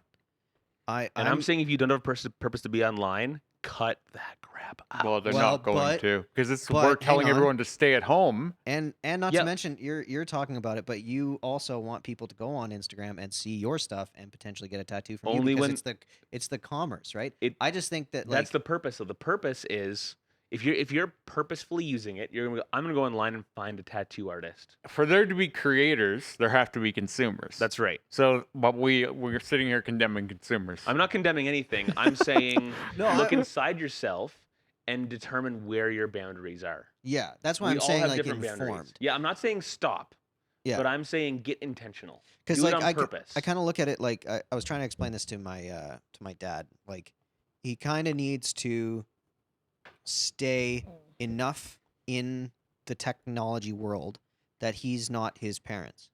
Right. Like because we would have to go over to my Oma and Opa's place to program their VCR or set up a new TV or because it was just all so far out of reach for them because they had no interest of staying into it. Yep. Or like keeping up with it. And he was of the same mind. He's like, I don't really care. And I'm like, no. Like you need to stay just at the cusp of it so that this isn't entirely foreign to you. Because if you let it go too fast, it's going to leave you in the dust. Yep. And then I'll be going over there to program your VCR. Yeah, you don't want to be doing that. You don't want to be doing that. Like you want to You stay. don't want to be unable to operate your own things. Like, and he's Your VCR from Yeah. the early 90s. Yeah. and he doesn't want to. He doesn't want to be irrelevant. Like he's now in like really good shape. He's been working out hard for like 2 years now. and Wow. he's like in the best shape I've ever seen him. See, and that's what I'm saying is put down the technology enough so that you can focus on things like physical health, Mhm. being an incredible first example. I think a lot of what technology presents these days is in social media, especially, is a way to be not die in obscurity, Yeah. right? Like you Yeah. can climb some ladder, right? We see this all the time. People are becoming semi-famous online, Yeah. and it's like, really, I don't have to be an unknown. Mm-hmm. Well, most likely you will be, Mhm. right? You'll likely be People need to be happier more unknown. okay with not needing that, right? Like, Well, and learning that getting addicted to that cycle of I got 27 likes, that dopamine rush that comes from that. the like addiction. Or I only got 19 likes, I feel bad now. Like the less addicted you are to that, the Well- happier you're gonna be, buddy. Mm-hmm. The thing is this all ties into a point I needed to bring up: Okay. the Donald Trump being banned from all social media Ugh. platforms. That All- warms my heart all in just one. hearing those all- words. See, this is where we're gonna get contentious. Yeah, Ugh, no, I'm okay with more it. on the vein of yours. I love 'Cause, contentiousness. What this says to me is a lot scarier overall. I would agree. And anyone who's done a lot of social media will be rightly scared by it too. Mhm. And Because- has had it affect them.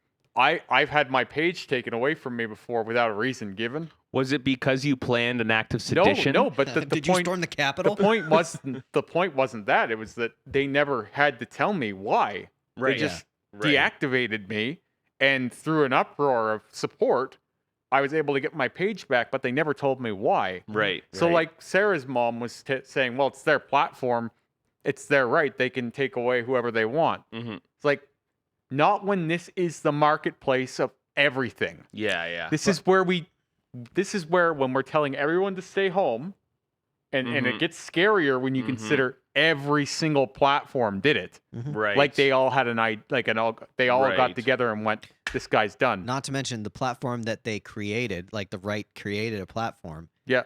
so they didn't have to have this issue, and that platform got banned Yep. by the bigger parent company. Yeah. So Wait, it's- the whole platform got banned? Parlor, yeah. It's almost the whole it's thing. the whole almost thing. like It's off the Google store. It's off the Apple store. Like you can't download it right now. it's almost Okay. like they assassinated him in a sense. Yeah, I'm- they did, I'm more and they're on trying to you- remove him again. I'm more on your side on this than you think I am. Okay, so Um, I'll throw this in old school But business if you terms. okay? plan sedition, I'm not saying Trump so didn't do something wrong, yeah, but good ideas should defeat bad ideas. I think he's a literal criminal and he should not be allowed to influence the public. I would say you'd have a hard time finding charges on that. I understand that the public sentiment is that he is some sort of criminal. I think if you were to actually put evidence down, I want to quote There's nothing there. Sam Harris here. like this is all a feeling. Sam Everything's Harris a said, feeling now. Everybody feels that Trump did this, okay. which I totally get. But So I don't think he actually did Sam Harris shit. has a line that I really like for situations like this. No society has ever fallen apart because they became too reasonable. Yeah, yeah. So Yep. what this means in this context is, yes, what Trump's said hasn't been great. Yeah. I will not take away from the fact that he may have riled these people up. Mhm. But that has to be on the table.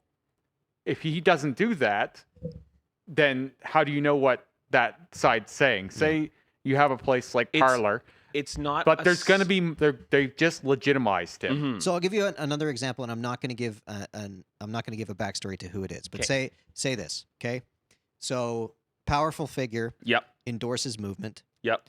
Movement results in crime and Yep. death. Yep. Okay, so multiple people die. Mhm. Public figure responsible? Were they spouting lies the whole time? Technically, yes. Then yeah, I'm not into it. Okay, Biden goes to prison. Great. Kamala Harris goes to prison. Fuck both of them. But what I'm saying is, Like, if you want to swing I'm that, super into that. if you want to swing that sword, that's how it works So- for Chaz and the multiple people that were shot yeah, and killed in fuck Chaz. Chaz. But this is what I'm That's saying. Like, baloney.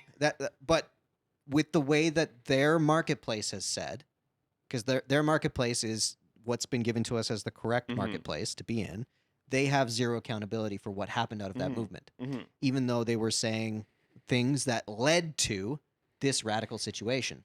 So it's like saying, if you demonize the origin of an idea because of the end result, that's a problem. But you do need to recognize what that origin of the idea can result in. So I want to speak a little more succinctly on the Trump situation, though, just because he pushes that envelope. So as much as inciting people to anger and violence is one thing, it's Okay, it's so one. can it's you unpack one- that statement Yes. quick, when you get a chance to? It is one whole step further to incite people to anger and violence by telling them that their entire government is lying to them and is broken. Trump has stood up for 2.5 months now, saying that the election has been rigged, Mhm. saying that he won it in a landslide victory, Yeah. saying that his votes have not been counted. He has been expressly lying to the public Yeah, he's a with poor loser. with Yeah. no proof and no support. He has been misleading the public into thinking that their government has broken to the point where they want revolution. Can He- I give you one argument that's exactly what you're saying? Yeah, big time. Every impeachment that they've ever run at him, every impeachment that they've ever placed in front of Trump Mhm. has all been based on conjecture and lies and like outright lies Yeah. about events that never happened. Yeah. And Wait, what events never happened? You're saying the Ukraine conversation never happened? no, the Ukraine conversation had nothing illegal in it. In fact, Oh. it pointed towards something that happened that was potentially illegal with another candidate's son.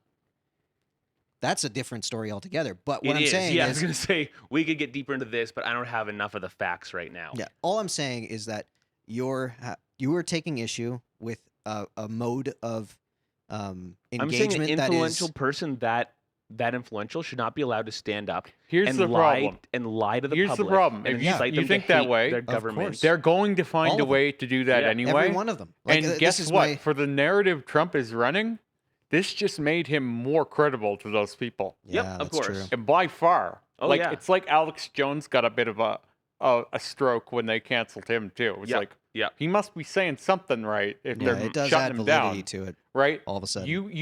When you cancel Meanwhile, an idea, right and dangerous are different things. but what I'm saying is when you take an idea off the table, it doesn't mean people don't want to hear it anymore. Mm. Right. Now they're more interested than ever. Mm. So when that new Parler app comes, because there will be one, if you Mhm, get of Trump course there to will. start a social media platform, he was one of the biggest. We talked about this one time. He has one of the highest social blade scores in the Yeah, entire world. of course. If you have Trump head a brand new platform, Mhm. guess how Takes many off people are immediately. going to go on there? Takes off immediately. And You're it's not going to just keep in him the from US. talking to people. No. You're not going to keep him silent. I Mhm. don't care who you are. You're not going to silence him. So when the next platform comes that he gets on there, you're only going to have his people there. It's going to rile up even more Yeah. than Twitter.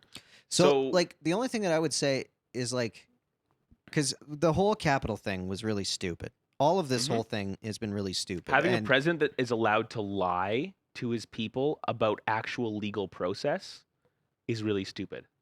I mean, yes, I think I all have a problem presidents with have all- lied for. Of I think course. every president has had to boldface lie to their constituents. That comes Unfortunately, with the job, yeah, but not in the same way. I'm and just it's just like furious. lies so, by so I'm omission. restating very succinctly why I'm furious.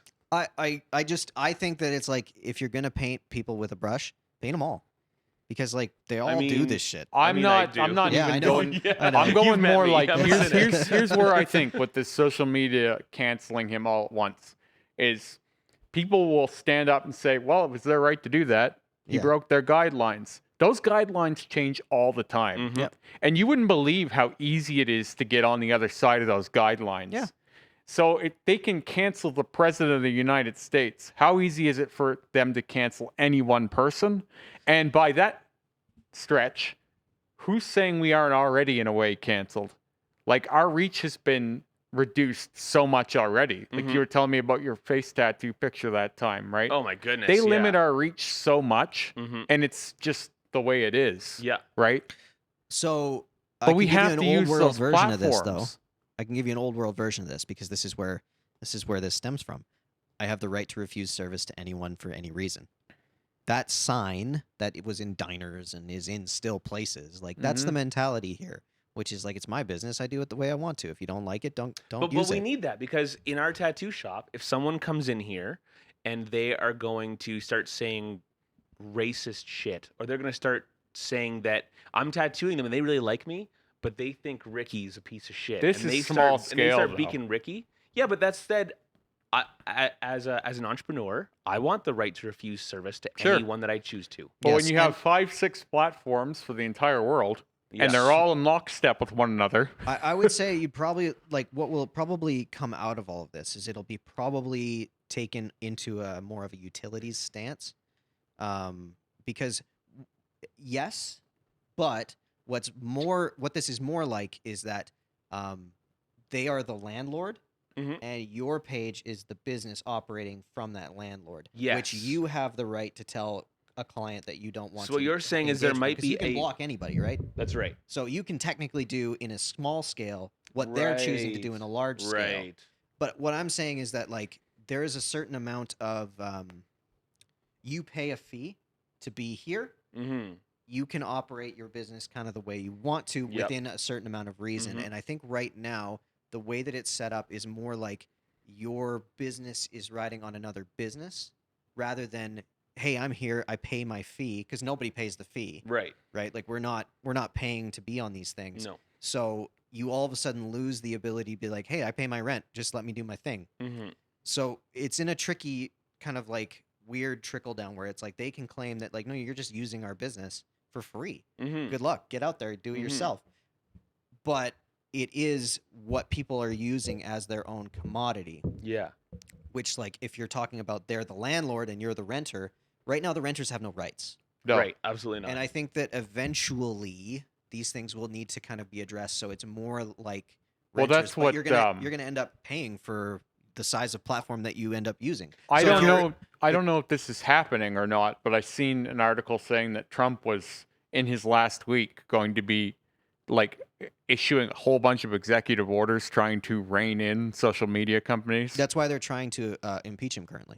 But Like, I they're really, trying to enact the 25th I don't care who does Amendment it, to get whether him it's the Republicans or the Democrats. Somebody needs to get these guys bent over and fuck them in the ass a little bit. You do Yeah. care. You Like, do care. really. No, you do care who does it.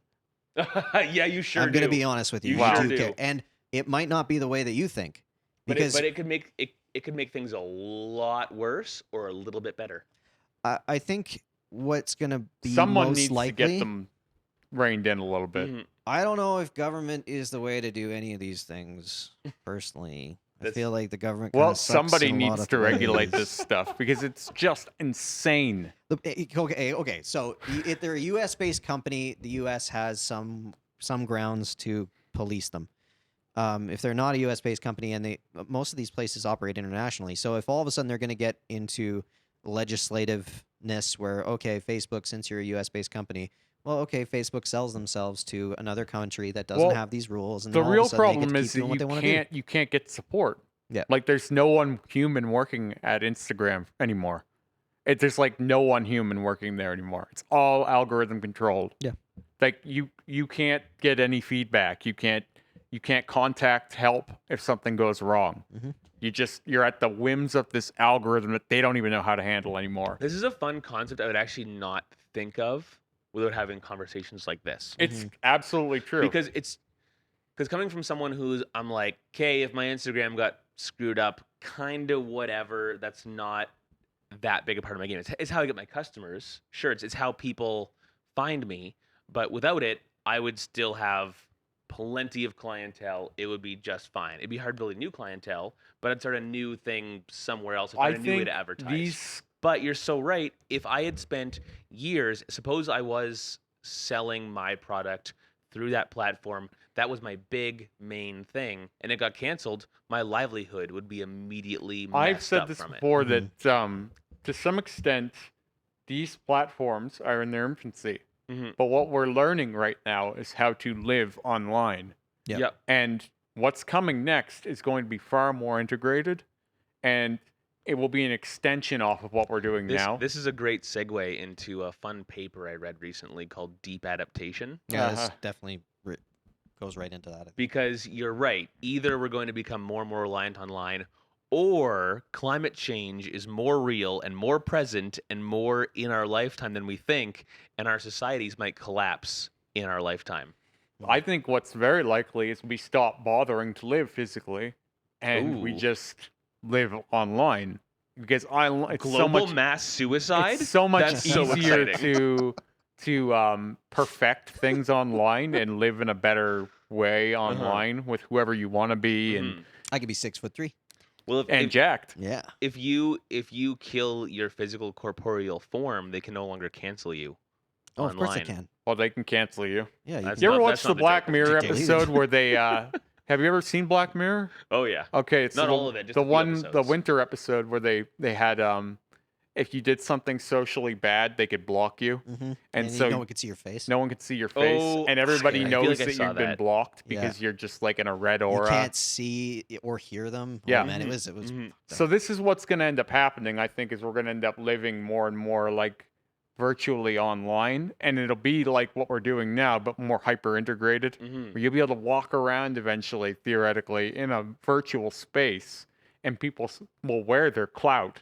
Yeah. So all of a sudden, Ephemeralremy at 125,000 followers is a real presence, right? Where now it's just like if you don't spend any time online, well, I could just walk around the grocery store. You don't see Or- that number. We're gonna have a spiritual, not religious spiritual, just like internal spiritual, a spiritual mass awakening, and we're all going to I think that's- start to live above the numbers. I think that's focus- farther away. I'm sure it is, but I'm still gonna project it But- out into the Internet of Things. But what I'm as saying a, is as like a wish for humankind. I think we're gonna have a pushback eventually, but we're not anywhere near that right now. No. Like I think we're gonna pine for the old days eventually. Where Oh, we my don't- goodness, We're yeah. gonna pine for the imperfections and the A blemishes. lot of people already do. But we're still moving forward. What I'm talking about We're is still living in the best time ever to be alive. We're This gonna is still the have- best time ever as far as quality of life, as far as maybe not. Yeah, we're mentally. Now, for people our age, maybe not the best economic times, but as far as our quality of life and our comfort level and possibilities for the future, access to medical care, we're still living in the best time ever to be alive. With that said, no ability to reconcile it. Yeah. oh we God, don't no. we don't realize it or care. Well, because We're in the we were infancy of our psychopathy. yeah. yeah, We're like yeah. we're starting out, and and we're more stuck in that psychopathy than past generations, I think. Yeah. In some ways, there's so many distractions and so much information now. We're living more blind than We're past decadent. generations. We're more decadent than ever. more decadent, but also more blind, I think. We're more focused on the things that don't matter and stuck up with It's our like own, we have a our few own weeks heads ago, up our and the guy was asses. like, I can imagine what the old folks' homes are going to look like. There'll be face tattoos everywhere and not a war story in any of them. And it's like, yeah, we're at the fall of Rome here, pal. Yeah, We got more problems We're than not what gonna make it people to are old age wearing home. on their Come on faces. now. Yeah. People are hyper decadent right now. Our retirement plan is World War III, bitches. Things are better than ever, and we're more unhappy than ever. more unhappy than ever. Things are better than ever. Well, Well, okay. maybe not than ever. I mean, if you go back to like the 30s, Hmm. everything was sad, and women couldn't even vote yet. It was a wild time. But I bet your mental health was better. In the 30s, on the days you ate, I think your mental health was probably good. Yeah, but you took everything. fasting's good for you. I Yeah, hear. You that's what I heard. probably enjoyed every good thing a little more. Oh, bloody gratitude is Right? pretty key. We have no gratitude. Nah. So How many good things happen in a day that you don't care about? Every day, so like Rowan's kids, of course, they're 4 and 6, so they'll complain about every little piece of food that isn't quite to their liking, whatever. Like they know we're gonna make them eat it. Why are you still complaining? So I try to take some time every day to make some gratitude here. Mhm. You know, because they're children. They don't know what should or shouldn't be. They just know that it would be better if it was full of rainbows and shit. Well, I think that's one of those, like, when you're a kid, if you got given everything that you want to, You'll never be happy in your 20s. if anything, you'll be unhappy even then, because like you'll be sick. Like if you get to eat ice cream at every meal, Mhm, you're gonna be mhm. you're gonna have a bad time. It's like my son one year for Christmas. He had probably 40 presents under the Holy tree crap. because he was the only child of the whole family at that point, Yeah. Right. and he's just ripping through paper, chucking gifts over his shoulder, ripping through paper. Yeah. And I grabbed him by the arm and I said to him, "Hey, you're being a brat. Knock it off." Yeah. Right?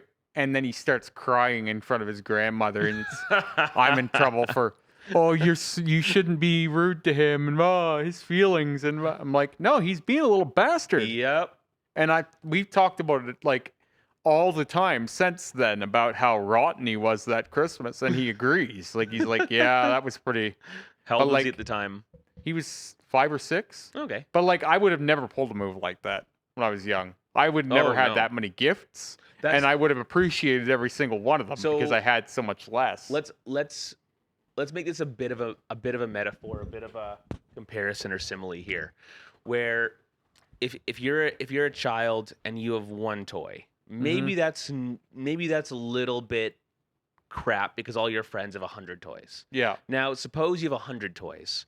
Okay, well now you're not appreciating each individual one. Yeah. Now you're not feeling the gratitude for each. Suppose you have 10 toys though. Now you've got and that could be like one box of Lego, that could be one stuffy, one little remote control car thing, whatever, right? Suppose you have 10 toys. Now you have enough to entertain you, to play with, to be distracted, but few enough that you're actually going to appreciate each one. You know, I feel like with not enough, there is a level where it's not quite enough.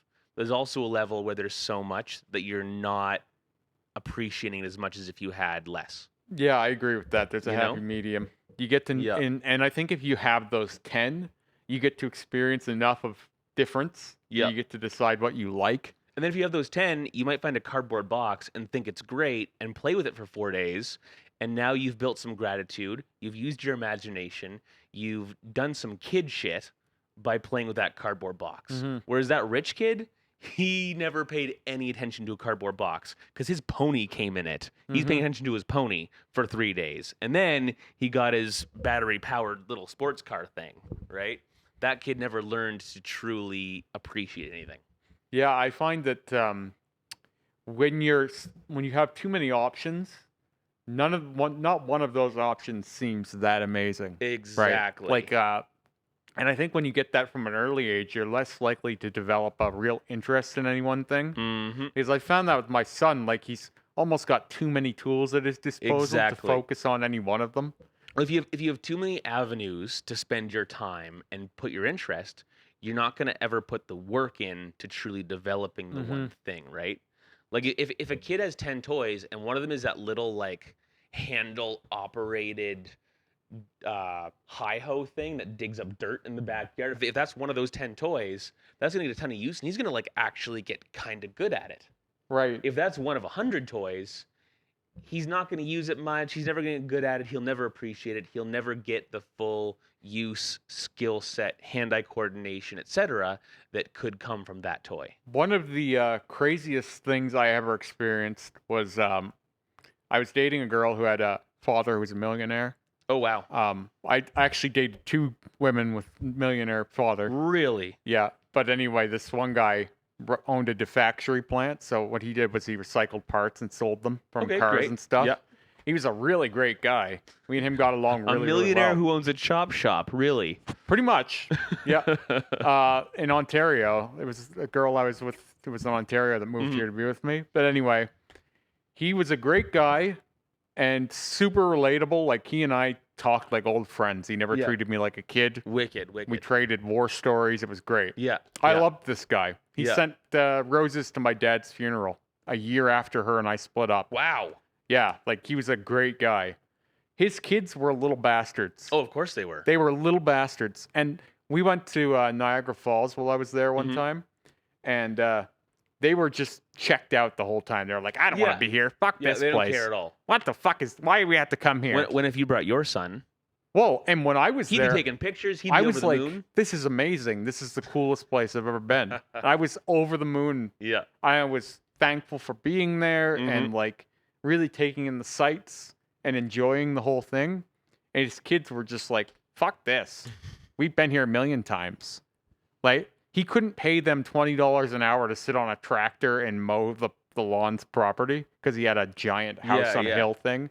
Yeah. Because they lived in a small town, but he was wealthy. Meanwhile, if I got $20 as a kid, little than $20 an hour, you could pay me $20 he was for a complaining to day's me. He's labor. like, these little bastards, they won't even mow the lawn for $20 an hour. I told them, like, just sit on the tractor and listen to like music with their headphones. They won't even do it. With the $400 phone and $100 headphones that he bought them. Yeah, but they had so much shit that they just didn't care about anything.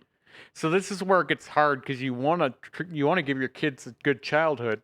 But I was having this chat the other day with somebody. But the better childhood you give them, the worse they become. Almost. No, I was having this chat with somebody because it was a real good friend of mine who's really gets into that like personal sovereignty, that headspace. You know, for him, what makes a person is really all about their personality, their interest in other people.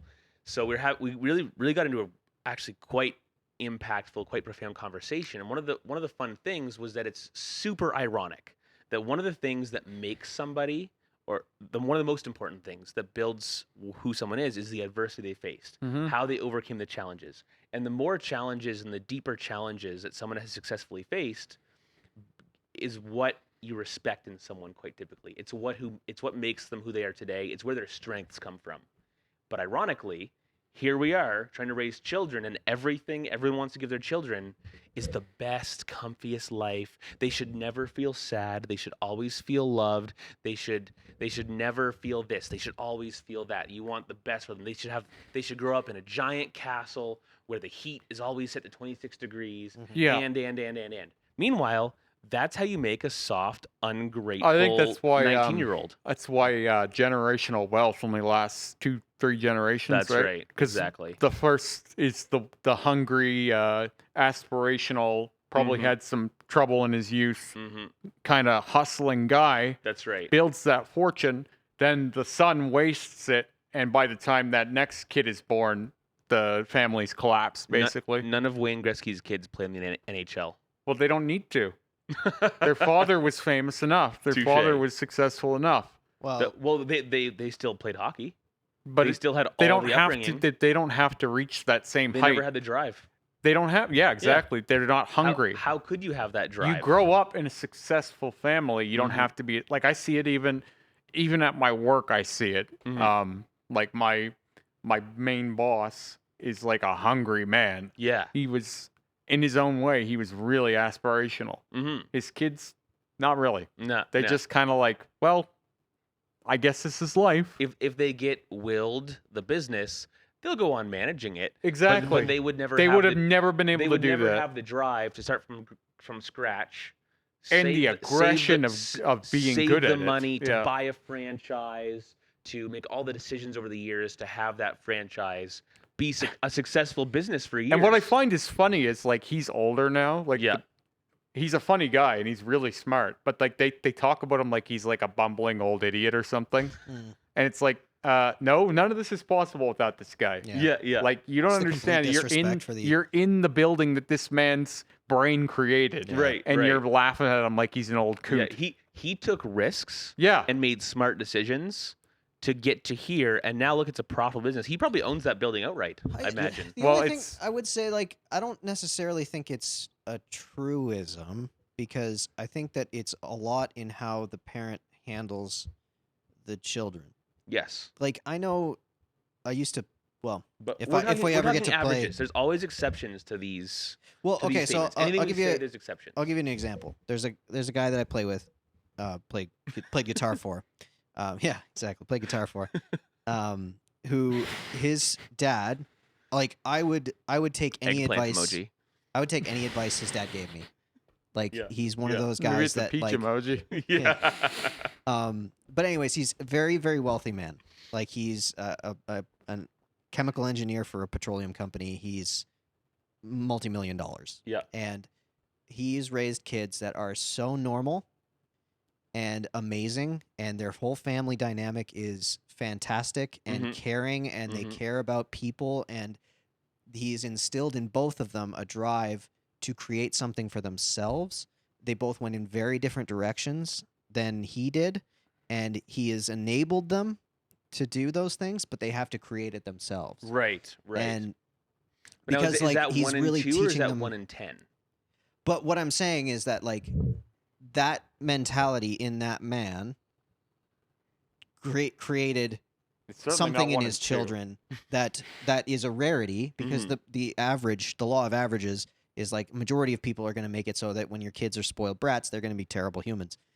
But you just because you have wealth and have created wealth and have that first generational drive doesn't mean that you have to curse your kids with that.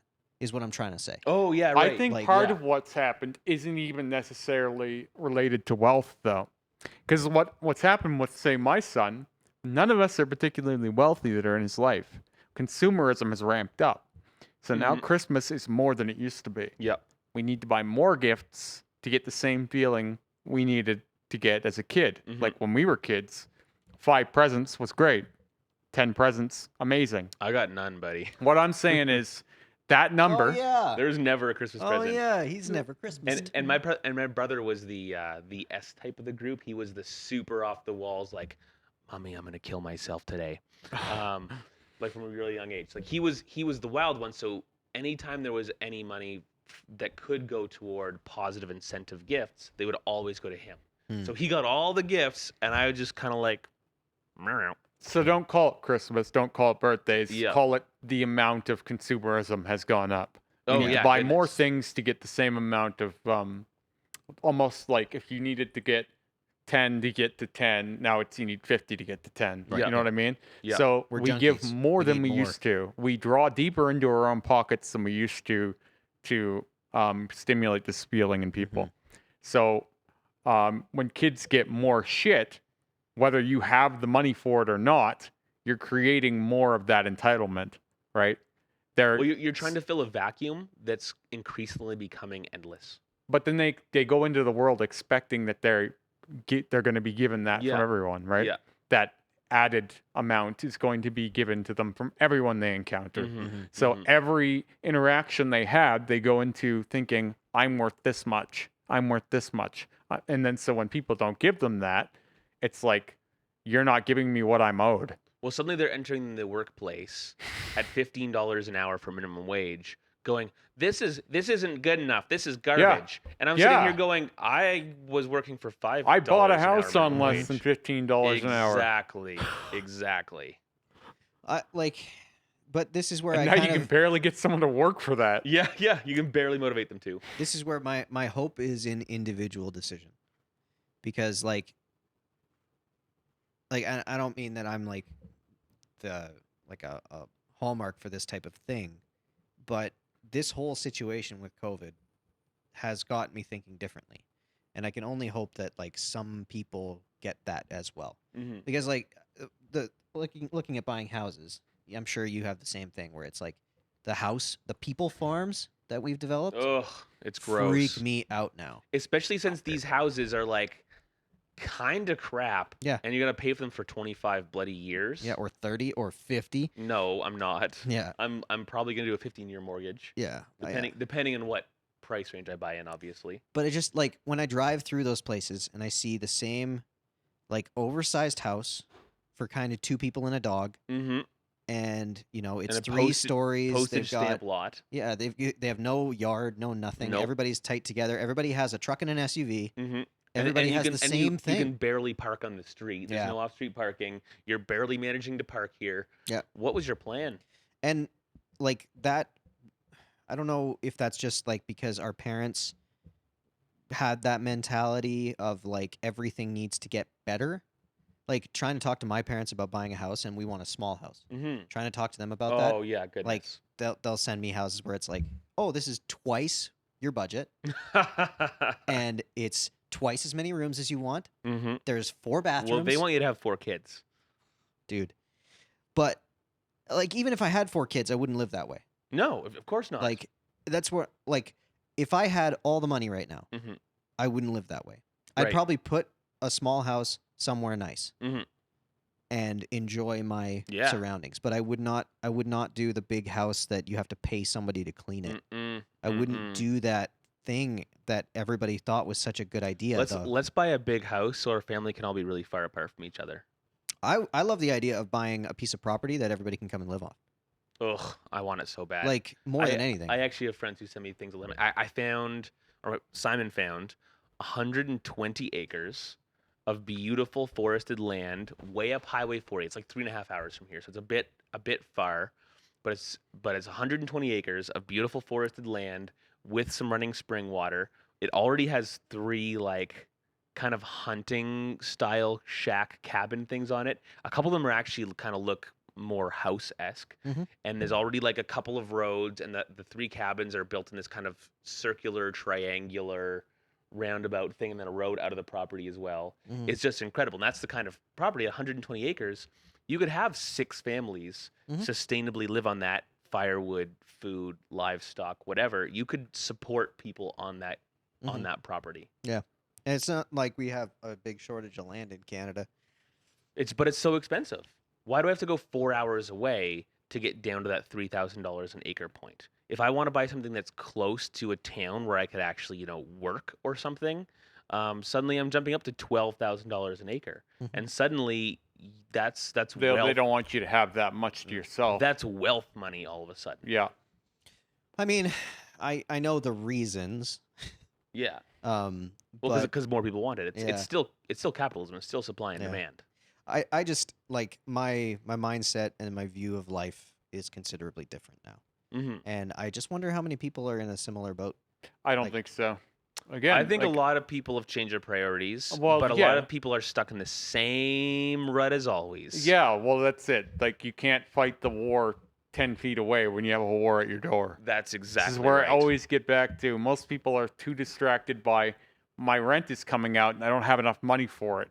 Ah, darn it, you're both How can I right. plan ahead when I don't even have enough to That's make right. it till tomorrow? Well, how do you change your lifestyle when you need to stay in this city for a job? Yeah. And if you want to go change your lifestyle and get some land, now you're burning fuel driving back and forth And- to some acreage, which also goes against your values. To the So note you're of that, caught in an ultimate vortex of that catch-22. article that we all read, Ugh. We got to To- discuss that more in depth next time. to briefly touch on it, Yep. is, as I said to Sarah when I finished it, this is the same thing that I keep coming back to. It's if we were all in a place where all of our needs were amply taken care of and none of us were worried about how we were going to eat next week or how our rent's going to be paid next month or any of those things, then maybe we might care more about the planet and Yep. how Yep. to do better in general.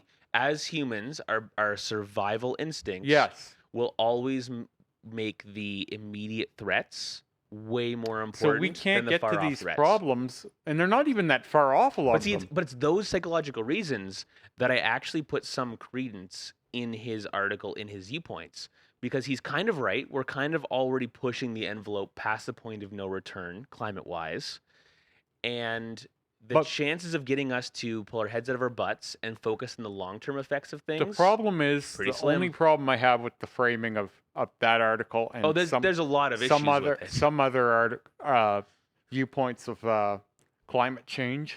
It's that I don't think it's that people necessarily don't believe in it or that they're not afraid of it in some sense. How do you incentivize it? And also, who has the mental capacity to handle that? Right. Like here we are.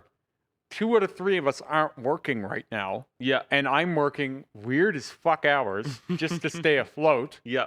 And the world has been like this for a year, and who knows when it's going to end. Right. This is the narrative we're living. We can't handle any more than that. Now imagine we're dealing with the Black Lives Matters thing, the Capitol thing, all the crazy chaos in the States, our own internal drama. Maybe our relationships aren't doing well. Maybe a parent is dying. Maybe we just lost a dog or something, right? Maybe you get fired at work. All of these different things that could happen to you. Maybe you're going through a divorce. How do you fit in worrying about the planet? How do you fit in making giant lifestyle changes in support of the planet in the long-term future when those things are all on your plate? Yeah. How do you get everyone to do it? Yeah. Because that's what the whole this is coming down to is we need to make giant systemic changes. Humans where aren't each great of us at make worrying about sacrifices. things outside themselves. Humans are great at worrying about things, but taking actual action that actually has productive results. We tend to take action that distract us from our fears. We tend to take action that pacify us. But how do we take large-scale productive action on the There's all subject? kinds of reasons to be depressed and beaten up about different things. And then it's hard to assume that when you're in those states that you could care about anything outside you. I think this is the most downer podcast we've had yet. Maybe. This is a party. I mean, I'm enjoying it, but my only thought is that, like, I don't necessarily think it's Joe Average's job to do these Did things. you read the paper? Yeah. Yeah, so the paper kind of puts it on that where instead of individually pacifying ourselves, we kind of need to get together and make some systemic changes at the government level. It has to be. Well, so what I would say is that, like, I think maybe this stuff moves too slow. Yeah. Because, like, when you have people that are in Congress that or politics in general that are 80 years old, disincentivized. It makes no sense to them to pursue aggressive change. Like, you kind of need people that care. Like, do you guys follow that Boyan Slat guy? I've seen a little bit, but not too much. The dude at like 16, 14 years old created a plan to clean the ocean and just did it. Cool. Like, and wow. is scaling up now. He's like 24, 25. Jeebus. And, like, I kind of look at it like, okay, well, this guy had kind of a stroke of genius plan and is pursuing it aggressively and just is that guy. And I don't think as a world we should all try and be that guy. I think we should look at people that are that guy and support them. Yes. And I just think that we don't. And get our government to implement some of those techniques on a larger scale. Yeah. Where's the grant? Where's the funding? Where's the systemic institutional incorporation of these new technologies and techniques? But I'll again making there's a different point to this too. Like, we're not the best at these things. Like, it doesn't execute well. Like, recycling, eventually it figures out that we're selling our shit to China to burn. Like, it seems like we're doing such a good job and we're, like, patting ourselves on the back and things like that. But really, we just, rather than burning it ourselves and being the bad guy, we pawned it off, and the impact is going to be the same globally. It's just we're allowing someone else to do it, and we get to go, oh, we did it. We did a great job. Look at all the recycling we did. And it's like, well, no, we didn't do it, and whoopsies. I think we should protest. I don't think that. I think that analog protesting makes no sense anymore. Personally, I think it's that like we have to inspire a change at a. I think it does level. seem like a lot of just grandstanding and I think not we should really do getting the anything done. I think it's one of find those, out like, how to protest effectively. Protesting has become kind of like a virtue signal. Whether it's with, but that's what we need right now. We need people. We need virtue signaling. Yeah, we need We something. don't have enough of it.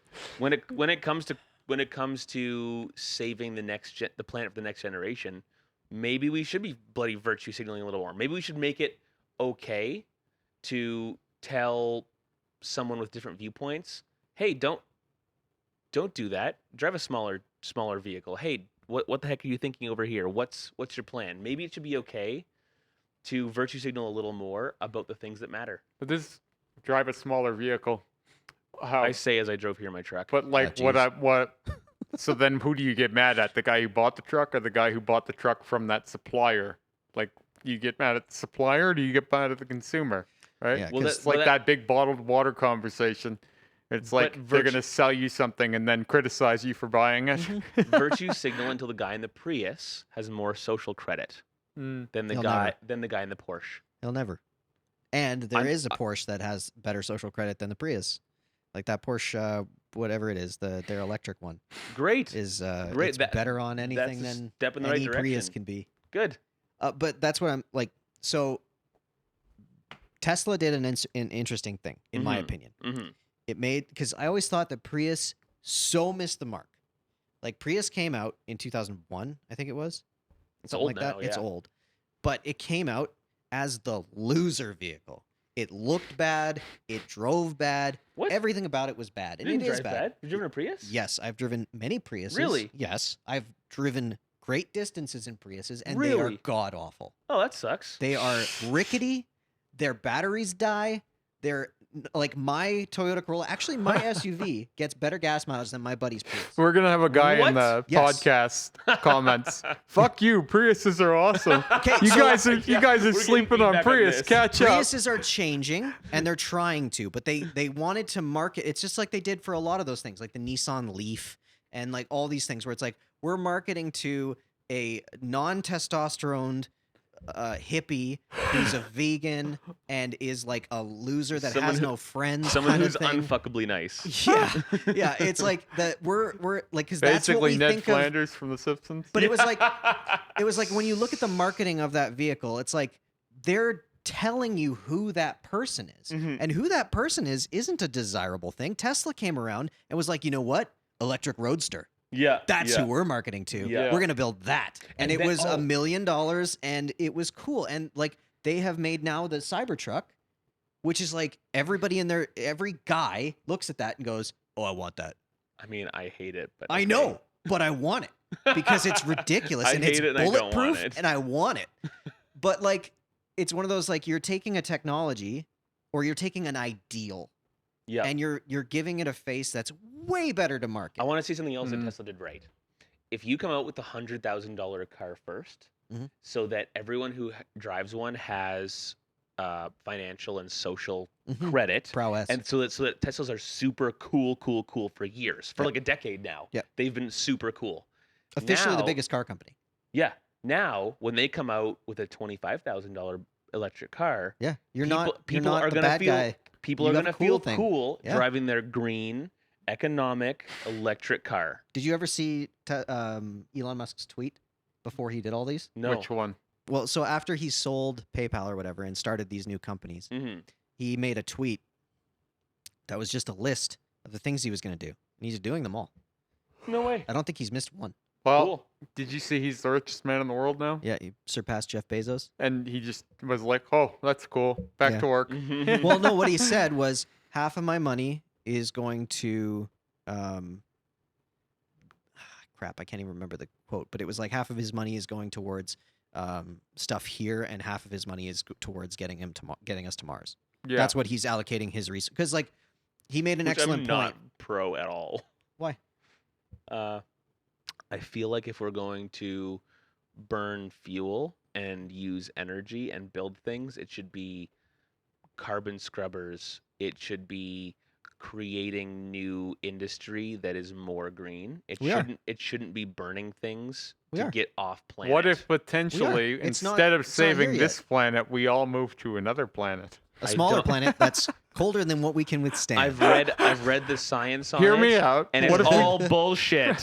So the only thing that I'm going to say is that like he's planning for industry to line up to where he's going, which is this fusion reactor thing. Right. Everyone's fusion reactor plans is that by 2040 we'll have them in industrial use.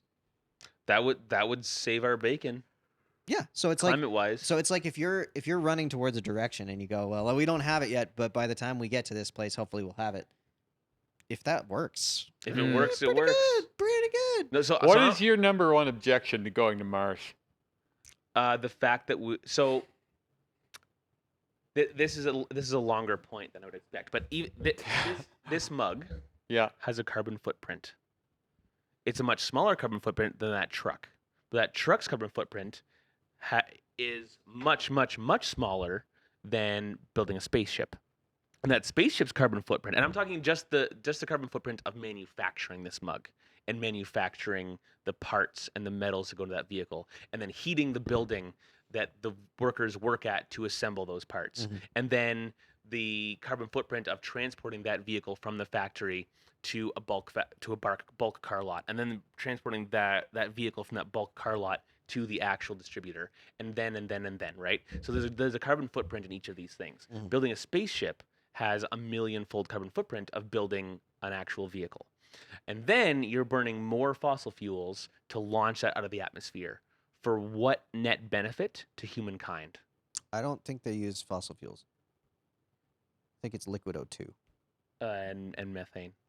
Now the new one's going to be a methane thing, Oh, weird. but which is cleaner burnt than raw when released into the atmosphere.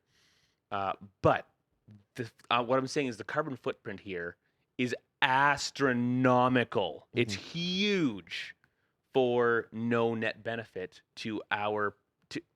Sorry, I'm not even talking net benefit. I'm saying one more step forward to mass human extinction. Okay, now here's one for Kevin. What do you think the best we can gain from going to Mars is? Get to both sides on the table. You've done well here. You've done really well. I like this. So I don't think it's a matter of like. Okay, this almost has nothing to do with benefit. Just curiosity? I think Not it has. even? So, like the first car was trash. The first plane crashed in a field. Mm-hmm. The first of anything is almost irrecognizable to where it goes. So we need to get to Mars so we can go farther. We went to the moon to go to the moon, Mhm. and then we didn't go back because it was too inefficient. Now all of a sudden they're saying, well, let's go back again. Let's build a base on there. Let's do things that allow us to expand. And put nuclear missiles there. That's going to be a thing, yeah. Yeah. So I'm not into it. What a wacky idea. It's not necessarily about it's not about where it is right now. Because I am the first person to say going to Mars is dumb. We can't live on Mars. Mm-mm. We can live in bubbles in Mars and that are heated and have to be in operation at all times, otherwise everyone dies. We can raise mentally ill space babies. Yeah, we can have poor forming bones because their gravity is 2/3 ours. Now that sounds like an idea. Like it presents a bunch of problems, right? Yeah. Like yeah. You can't be in space for that long without losing bone density. Okay. We have a lot of different The question was, issues. what's good about Mars? I know I'm You're listing just a bad giving one. more credence to Scott's.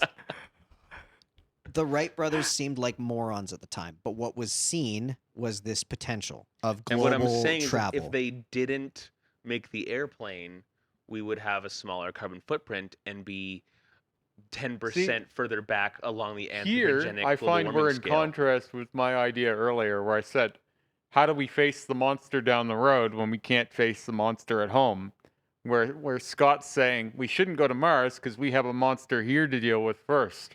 Yeah, if but, we but- can go to Mars and live on Mars, if there is a possibility to Oh, arrive yeah. at Mars and live on it, we've dealt with Earth. Also, I've watched The There's Expanse no where they're trying way- to terraform Mars, and it's a nightmare. Well, But what I'm saying the, is, the average temperature there is minus 52 degrees Celsius. Nothing grows in that. but what I'm saying is, Sure doesn't.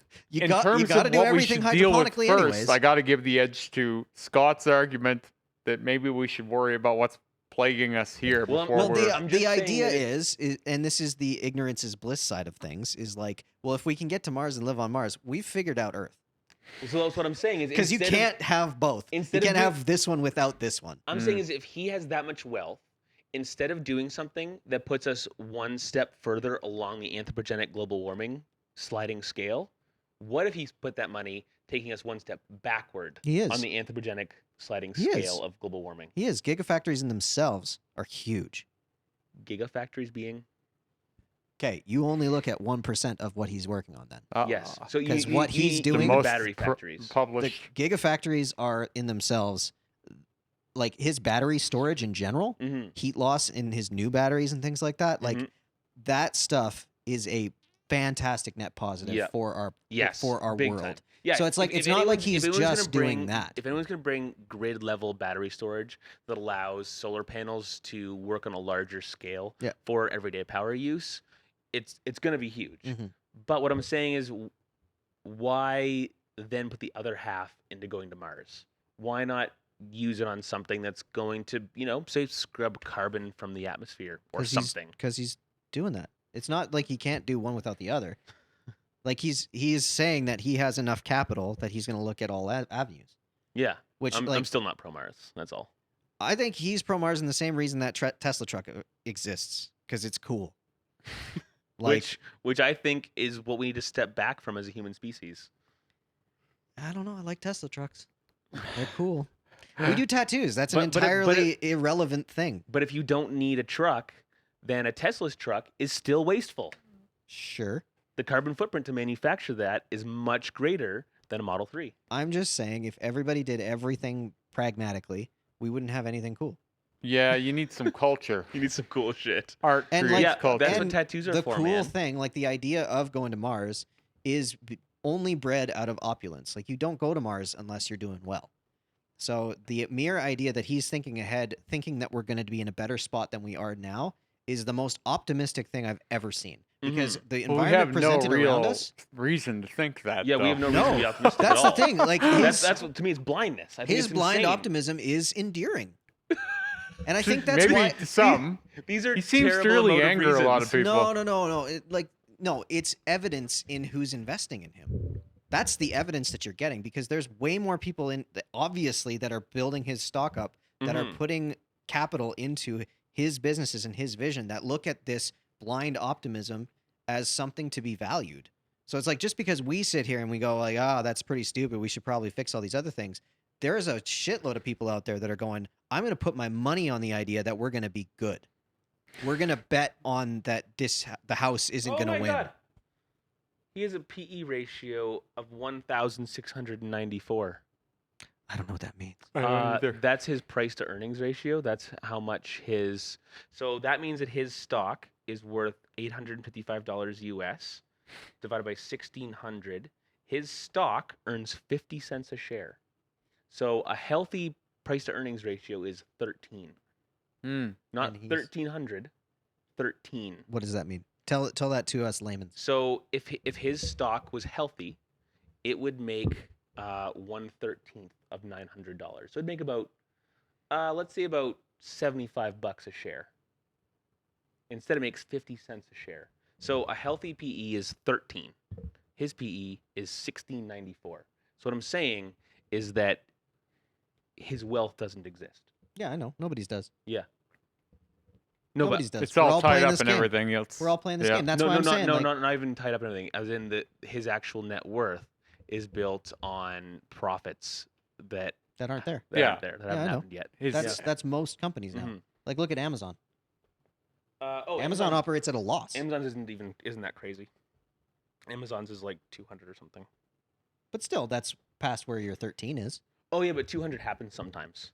Okay. 1,600. I pulled up the PE expecting it to be at like 150, Not 1,300. not 1,600. 1,600. Yeah, I'm actually speechless. If anyone listening to this trades stocks and does stuff, I hope you spilt your coffee when I said their PE is 1,600. Because it's absurd. It's fairy tale bullshit. Yeah, everything is. The whole What U.S. about Jeff economy. Bezos? No, Our whole economy. no, but a PE of 1,600 is like actual economic insanity. Like Microsoft is way up there right now at like 95. But it all is. The only reason that 13 is the thing What- that we agree on is what- because it's the agreed upon rule. If more companies start looking like this and continue on successful, all of a sudden 13 becomes 70, and then 70 becomes 150. Dirty 30s, I know. starvation, serious economic Isn't that collapse. I kind of know. where we're That's what headed I'm saying. towards It that? is. That's what I'm saying. Like Like roaring you gotta 20s. imagine inflation is going to be insane. We're in 2020. This is going to be roaring 20s. Yeah. It's going to be stupid, and then it's going to fall. Yeah, think about how much money is being thrown around right now. Well, and like the whole idea of currency is just an agreement. Mhm. We're all just agreeing that this stuff works. That's also where like the U.S. doing their printing money and giving people $2,000 for some odd reason. So Amazon's price to earnings ratio is 90. Yeah. No, that happens sometimes. 1600 doesn't. Yeah, but what I'm saying is it only happens sometimes in familiarity because that's the agreed upon premise. Well, you have to understand also Elon Musk's worth has gone up in an exponential degree this year. Mhm. But that's only because of exactly what he's saying, right? That's what Yeah, I'm saying. yeah. So like he started the year, I think, in like the top 10 richest people of the Yeah. year last year. Yeah. And then he's now the number one richest person in the world. Like, imagine how much growth that is, right? That's all expected income, right? Mhm. So that's not what he's got in pocket, obviously. That's what he has tied up in. Oh, obviously, yeah. No, not even tied up. It's not even tied up. It's he owns a certain portion of that company, and what that is said to be worth. But here's the thing: is if he sold all of that tomorrow, that stock price would plummet Yeah, Mm. of course. by about 3/4. Well, You that's know, where so as much as if his value is, I know this is way off. If his value is $100 billion, if he were to sell that stock all at once, the actual returns he would get from it would be nothing comparatively. Oh yeah, it'd be about 10 billion, you know, Yeah. because Mhm. by the time you finish selling off all that stock, Yeah. the stock price is now at Plummets. $67. Well, and this is one of those things too that I always find these types of companies very weird because the success of Tesla is almost entirely piggybacked on Elon Musk, right? Like the visionary that starts these companies and No, like has this it's image about him. Whereas like so it's the Do same, you same think thing that company doesn't happen without him? that's an No. oversimplification. Well, that, it doesn't. That value, if we want to talk to the science of the market, Yeah. that value is built on projected profits. Right. People think the technologies he's developing will will eventually eventually hit bring that. money in. Right. Right. Gotcha. And so they will, though, right? Look how much more in the forefront of humanity Tesla is now than it was 10 Oh my years goodness, ago. yeah. Well, I mean, China right now is currently in a bid to try and take him down. Sure. They've just released a number of electric cars that have apparently better batteries and blah blah blah blah. blah. There's But always it's going to be Chinese another made, so new. they probably won't work very well. There's always and- going to be a Mm. new thing, though. Yeah. Like You whenever say, someone you say creates that, something. but all of our best shit is made in China. Not necessarily. We sit here with expensive electronics. That is almost never quality controlled in China. Quality control is like the key as to whether or not things are made right. No, Like, no, like, so we they've deal in learned some stuff. we deal in Cheyenne Needles. Yep. Right? Their QC is in Germany. Mhm.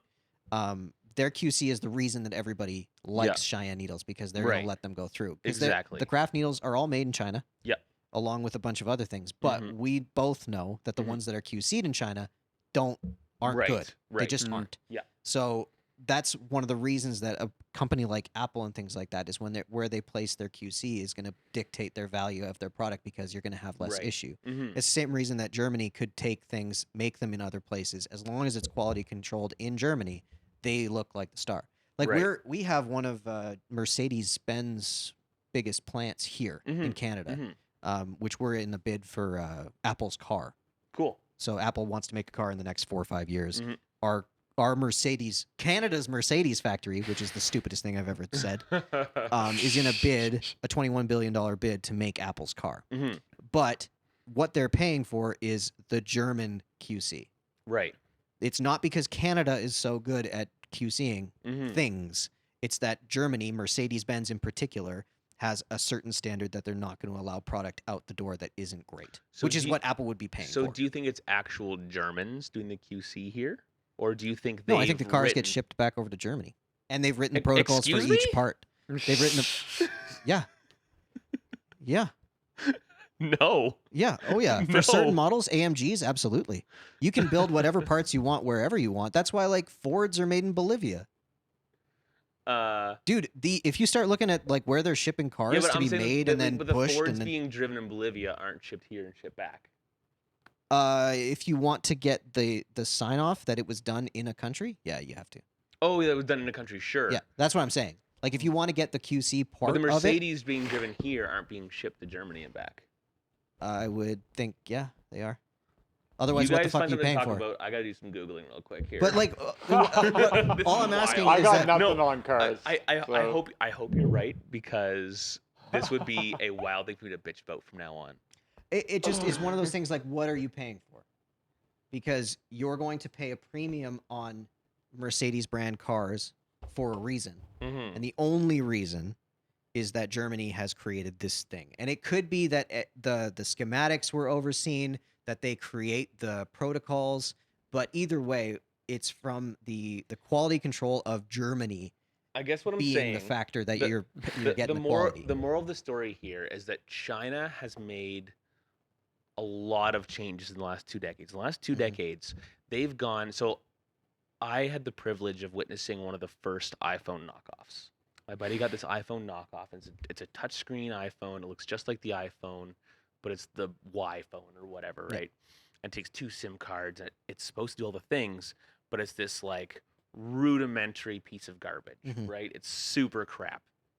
So that was one of China's early attempts. Yeah, But now we got Huawei. China's big export is imitation. Mhm. So they've learned how to do those techniques, because in China now they have experts who are experts on learning how to make things more like other countries. Mhm. There are experts and doctors of imitating other people's stuff, and that includes quality control. Oh yeah, So I guess what I'm saying is if you see their quality control as an issue, they see it as an issue. 100%. And they have highly paid experts figuring out how to do that crap. So I guess what I'm saying is in 2020, if in 2021, if they make an electric car, there is no reason that their QC can't be as stringent.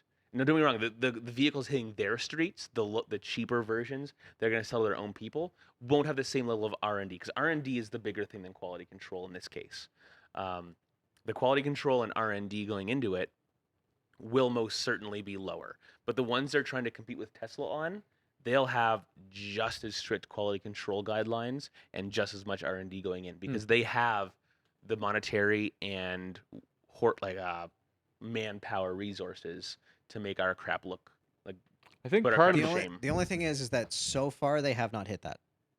I think part of the problem is with our interpretation of Chinese products too. Mm. Is whenever you get a crappy version of something, you always look at it, it's like, oh, it's made in China. Mhm. Right? Like how many shitty Wish stores are there from China? Yeah. Right? This is why we associate Chinese with poor craftsmanship. Mhm. Right? You get a Chinese product, how often is it going to be as good? Mhm. Almost never. But Huawei phones, everyone wanted one for a while. Now Yeah. TikTok has come out, Chinese platform. It's probably the biggest platform in the world. So they're getting better. They're getting a lot better at everything that they're creating. Yeah. Like it's Yeah. all coming up. Yeah, I would say it's only a matter of time. Right. You know what I mean? Like that's if you but I do believe that starting something on a principle nets you a result. Mm-hmm. So their principle so far has warranted them a certain result, Right. which is we're taking other people's ideas and we're making a cheaper, easier version of it. Yeah, right? and then they end up getting a cheaper, easier looking version It of it nets too. you the same, Yeah. right? Whereas if you take like German engineering, unfortunately, all of this tracks back to World War II, but they had a very high Mhm. valuation was placed upon getting things that worked. Well, Well, and getting then things that you fixed easily. Yeah, fixed in. And all the That was everything at the conspiracy time, that, right? Because everything had to the be fixed. Germans had alien technology to help Yeah. them, right? Yeah, Mr. Have you Volkswagen. seen that? Wait, Yeah. no, I haven't. What is this? Well, that's how they got their edge. Yeah, was- because they were communicating with aliens. yeah, Oh wow. They were the first to develop meth. I will say that. yeah. Well, right? they're Yeah, super soldiers. The old amphetamines got them somewhere. But yeah, all the Germans, they all had alien technologies and new drugs and all kinds of shit that Yeah. apparently the Americans took over all of that when they won Well, World War. Half of it, Yeah. paperclip, right? Yeah. But all that I'm saying is that China would have to take their vast resource, which they now have, and decide to steer themselves in a different direction. Because principally right now, it is taking industry and replicating it in a way that they can make money off of. But what they would have to start doing is taking a different approach. Well, Which they need to is start hard making their own products rather than aping others.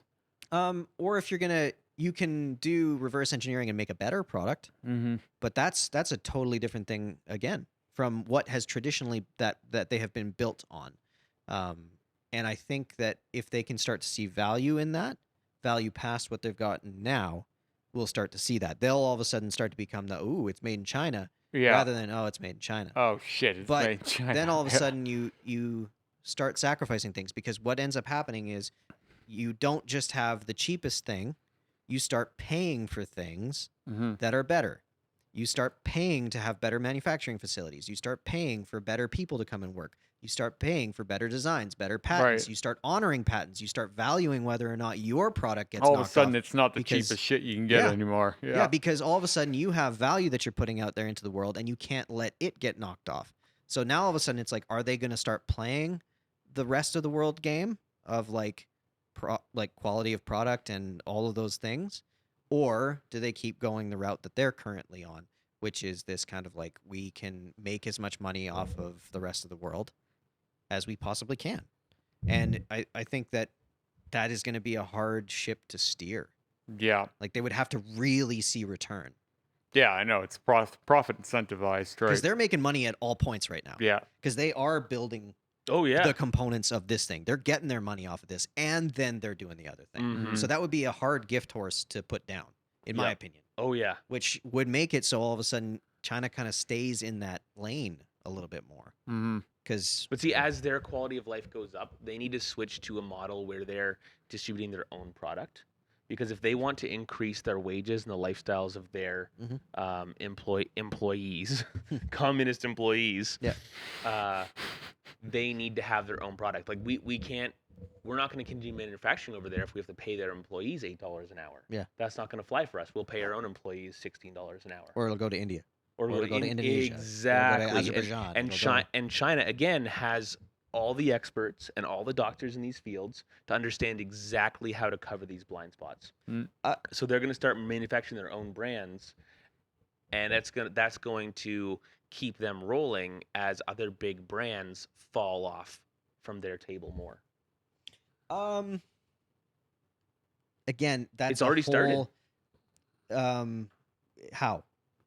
As in, there's already a lot of manufacturing in Vietnam, Cambodia, No, India, yes, etc. That absolutely, yeah. was in China previously. Yeah, because their median wage is going up. Exactly. But this is where, like, you're probably going to see, as the median wage goes up, you're going to see more of a revolt in their area of the freedom of speech and the restrictions that end up happening in communism, and the people are going to try and have more of a voice. Yeah, but because they they have have more of an communism. economic- They can just kill these people. Yeah, but They're that disposable. only works to a point. Yeah? Yeah, because like eventually, you have the it seems to be when resource is low, strength is easier to maintain. Like if you can keep people desperate, the ability for those people to have a voice can get kind of silenced easier. You're moving into a weird psychological territory here. I know the point you're making, but the opposite is also true. Yeah, and that's what I'm saying. Like, then all of a sudden you have to be given the option to feel like you have a say. Because right now we would arguably be in the same thing. Like, two of us are sitting here without a job and we had no say in it. Mm-hmm. Now, our say could have been yes. Mm-hmm. Our say could have been, hey, we should shut down. That's Yeah. the right thing to do. Yeah. But we didn't get given a say. Mm-hmm. But we think that we do because of where we live. I'm just saying the fatter and happier the system makes you, the more happy you are in sustaining the longevity of that system. I don't know if that's always true. It's not always true, but there are some very clear We're all psychological... pretty fat and happy here. Yeah. But there's a pretty clear... But there's still a pretty clear psychological principle in action there. Hmm. You know? It's like reading that paper we were talking about. People who are academics, they have education, or they have wealth in this system, they're less willing to look at the sustainability reports and imagine that our system could collapse in the next 20 years. It's because it 'Cause hurts it's all them they've ever more. done. It's because it hurts them more. Yeah. Well, it's because they're more invested Yeah. into seeing this thing going. So for them, that's not an option. Instead, they're going to look into sustainability technologies instead of looking at adaptation and methods for handling a societal collapse. Most of what we're looking at with climate change, and I believe too the tipping point of technology as well, is well past the point, in my opinion, where we can really influence the progress of it. I think what we're looking at is adaptation, right? Yeah, Just how yeah. are we going to survive in this changing landscape? That's right. And I think it's- there's actually a lot of truth in that article. And it's almost on every front that we're living Yeah. in right now. There's almost no way we can legislate things that will reverse what we've done to No ourselves. goodness. It's like when they said that You're all farmers it now. took 10 years to get seatbelts in cars. We Yeah. don't have 10 years. We don't have Right, 10 years exactly. because it's going And to the ramp changes up we quick. need are much larger needed to than start- a safety restraining device. We needed to start doing this 20 years ago Yep. in almost every front, Mm-hmm. and we're not. So now we have to look at what we're going to do in the aftermath. Mm-hmm. And I think that some ways we're going to do that are going to be really, really shocking to people, and they're going to come on really quick. Mm-hmm. And I think the people who aren't really thinking about this right now are going to be, they're going to be really, really confused soon. Like really, really confused. The people who are in the boat of it all needs to stay the same. We just need to keep doing what we're doing and stop changing everything. Those Yeah, are the the people, people who are going to who be really surprised. Want to get up and read newspapers and put their slippers on and, you know, go to their 9-to-5 job Yep. and just exist until they don't anymore. Mm-hmm. Those people are going to get shaken pretty hard. Oh yeah, buddy. I don't see the way we're living even today being sustainable for another 10 years. I really don't. In what respect? Well, with climate change, for one thing, I really do think that we're going to have a lot of scarcity. And also, I think that we're not going to have as many people working anymore for long. I think once COVID is finally over, well, we've been talking about it at work. We're not going to bring back everyone that after this time. We're going to be running much lighter next time.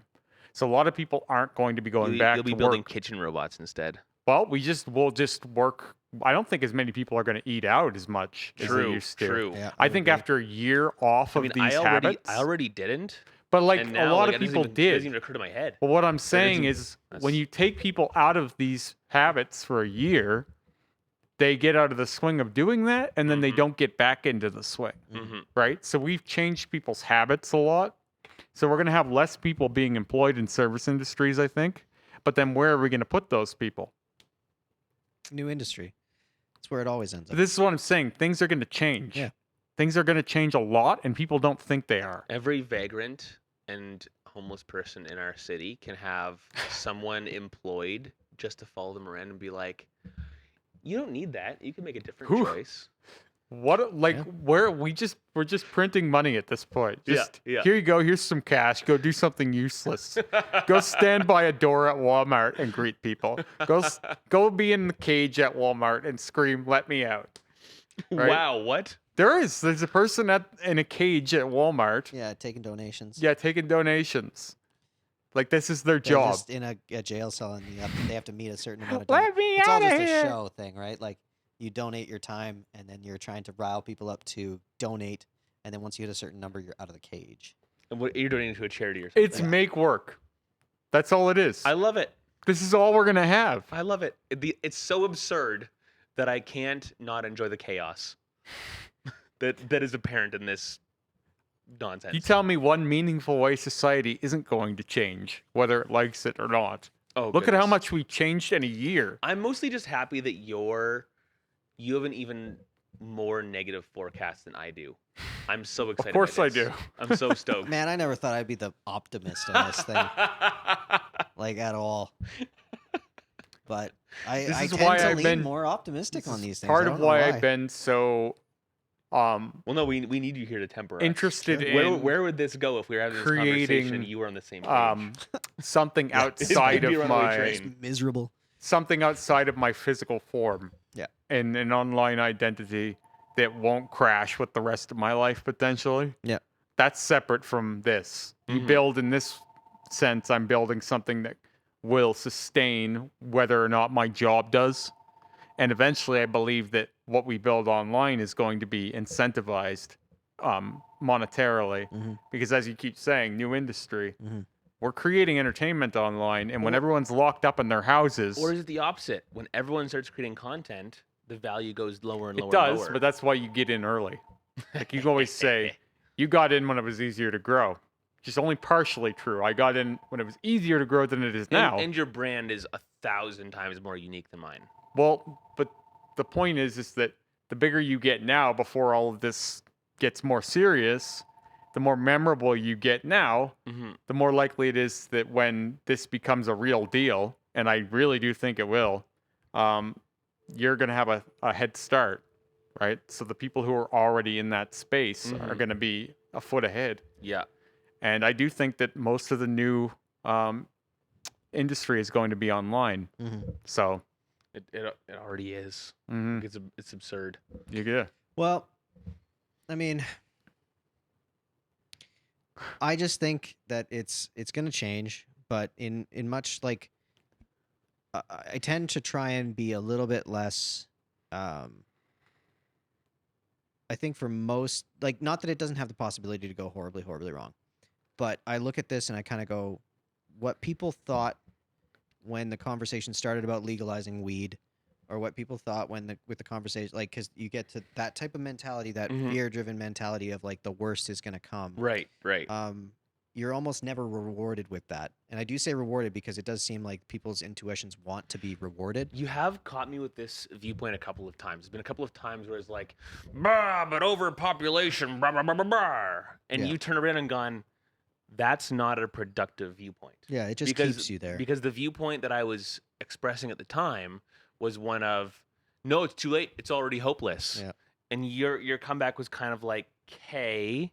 Okay, So let's now all just, what? Let's all just end it. Yeah. Sweet. So do we wallow in inevitable destruction? Yeah. Or what changes can we actually make? I just think And like the because I think we're not going to wallow. We're going to change because humans don't want to die. Right. Humans don't want to give up. We'll But- just find a new way to survive. But if it's already too late. I don't know. I just think like your mentality and your mentality that you've both expressed about not working and wanting to work and feeling good about doing work negates your arguments.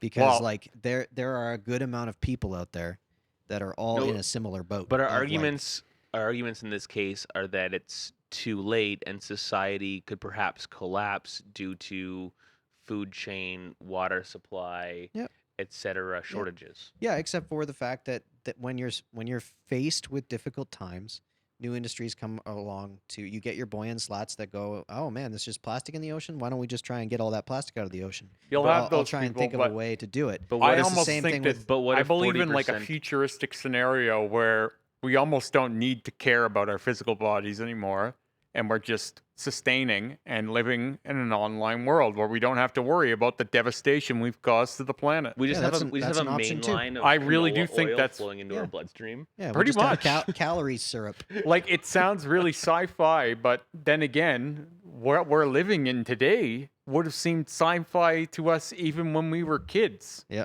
Good lord. Well, And here's another one. I watched Star Trek as a kid. Here's another one Minus to the pose to space travel both of stuff. you. I'll get both of your answers on this one. If I could tell you, if we had had a podcast just like this a year ago today, and I told you what we were going to be talking about today, Mhm. and the past year that had transpired, would you even believe it was possible? No. Right. So, So- honestly, up until 2 months ago, I didn't believe that Trump would make any actual bid toward totalitarianism. And then he did last yeah, I'll week. give you that too. Like, and Yeah. I'll say I never was in the camp of the people who were like, "Oh, Two- he's not going to leave. He's not going to leave." 2 and months ago, I was a complete denier. Dave of, would like, always go on about that. He wouldn't try it. 'Cause He wouldn't try Dave to would pull- always be, "Oh, Yeah. he's going to stay. He's not going to go." And I'm like, "He's going to go." Like, it's Just kidding. But he I freaking tried it I right in front of still our wonder eyes. how much I- theatrics is So involved. I really get confused by this. So that statement, Mhm. he really did try. What are you talking about? when he asked people to storm the Capitol for him. Tell me where that is. Okay. He did a tweet that said he wanted his people to fight for And him those or people something. had already. The media people- misrepresented what he said, but he did say something Those along those people- lines. Flew from all over Yeah, sure. to be at his rally, Okay. where he told them that now was the time to march up to Capitol and make this decision right. No, Go I ahead- did. go I ahead. did see something like that. Bring it on up. Let's see here. Let me just. That's just Alicia. Yeah. Okay. Trump. Tell me, let her in. Probably, yeah. Yeah. Yeah, you let her in while I do some Googling here. And Jeremy can tease the camera by showing it. There's nipples. Oh yes, that's yeah. exactly what everyone wants to see. Trump incites mob. What happened? This has got to be the longest one. Oh yeah, we're breaking the records today Good for sure. Lord. We're probably at like 2:45 already. What a rambling mess of a podcast this is. Yeah. Howdy. How are you? Pretty great. Hold on, we're still filming. Do I have to keep my mask on back But yeah, no, I did see the original tweet. But that being said, I think that the media Okay, where's the misrepresented it. Yeah. Like, I think it was taken out of context, as they often do. Mhm. And then they failed to say where he repeatedly told them to stop.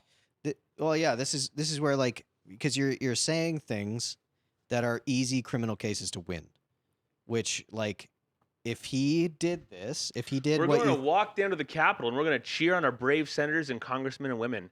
And we're probably not going to be cheering for so much for some of them, because you'll never take back our country with weakness. You have to show strength. You have to be strong.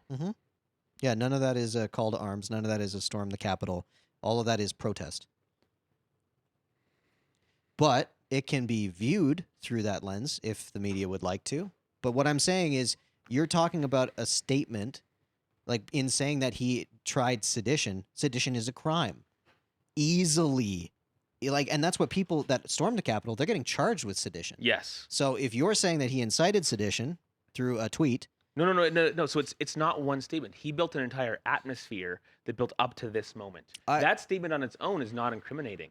He built an atmosphere by lying to people over and over again, saying that he won an election in a landslide when he did not, and that it was being illegally taken from him when it was not. Mhm. And despite 60 courts overturning his, what do you want to call it, his attempts at having the election overturned, he still continued lying to people and telling them that this election was a fraud, that their government was lying to them, that they were being cheated, that all of their media was wrong, and that they should only listen to him, and that now was the time to storm the Capitol and take strong action. the exact narrative that was placed on him when he won. They tried to impeach him immediately. They tried to say that it was all Russian bots and collusion and that the election was rigged and everything was done digitally and none of those results were real. And they did that through his whole campaign. This is the song and dance of every politician that's ever danced. And But- this is where I'm like, I kind of look at it like, okay, they're playing the same game. But Hillary didn't stand up and say, "This election is rigged. I actually won." No, but yes, she did. She What? Of course she did. She did say that the Russians helped Trump win. Yeah. She called Kamala Harris And when that didn't work- a Well, Russian the Russians, asset. the Russians did. And when help that him didn't win. work, Of course they she did. He just blamed didn't the ask for it. voters. She Yeah. blamed She was women. right. She blamed But men. it was, she was said it was an intentional thing, just like he's saying it's an intentional thing as well. Like, he lost. He's He's saying being an idiot He's about it. saying he won in a landslide. Yeah. Yeah, because he he's- feels that he did, because he's a megalomaniac that has never Yes, had to yes. lose, really. Every time he's been bankrupt, he gets bailed out. Every Mhm. time, like, this is just a sociopath in some respect that can't see what his reality is. I But- don't think I don't think Hillary attacked. I don't know if Hillary's democracy. the best I one think to go he with. did. I think Hillary pressured, and this is on record, that she pressured people to get him impeached. Sure. So, same. Mm-hmm. I'm just saying the whole thing sucks. It's all bad. I don't understand having a vitriol for But- a megalomaniac, that one megalomaniac or the other. They're all the same, and they all suck, and it just all is like depressing to I'm watch. saying the next Trump that's younger and intelligent and has more grandiose plans and can actually incite people to have real coup. I'm saying that we've set a dangerous precedent where the president is allowed to lie to people's faces But at the same and time, incite violence of action. I think we've set. If you're going to say that we set that precedent, we set a different precedent as well, Mhm. and that's that without social media, you can't do that.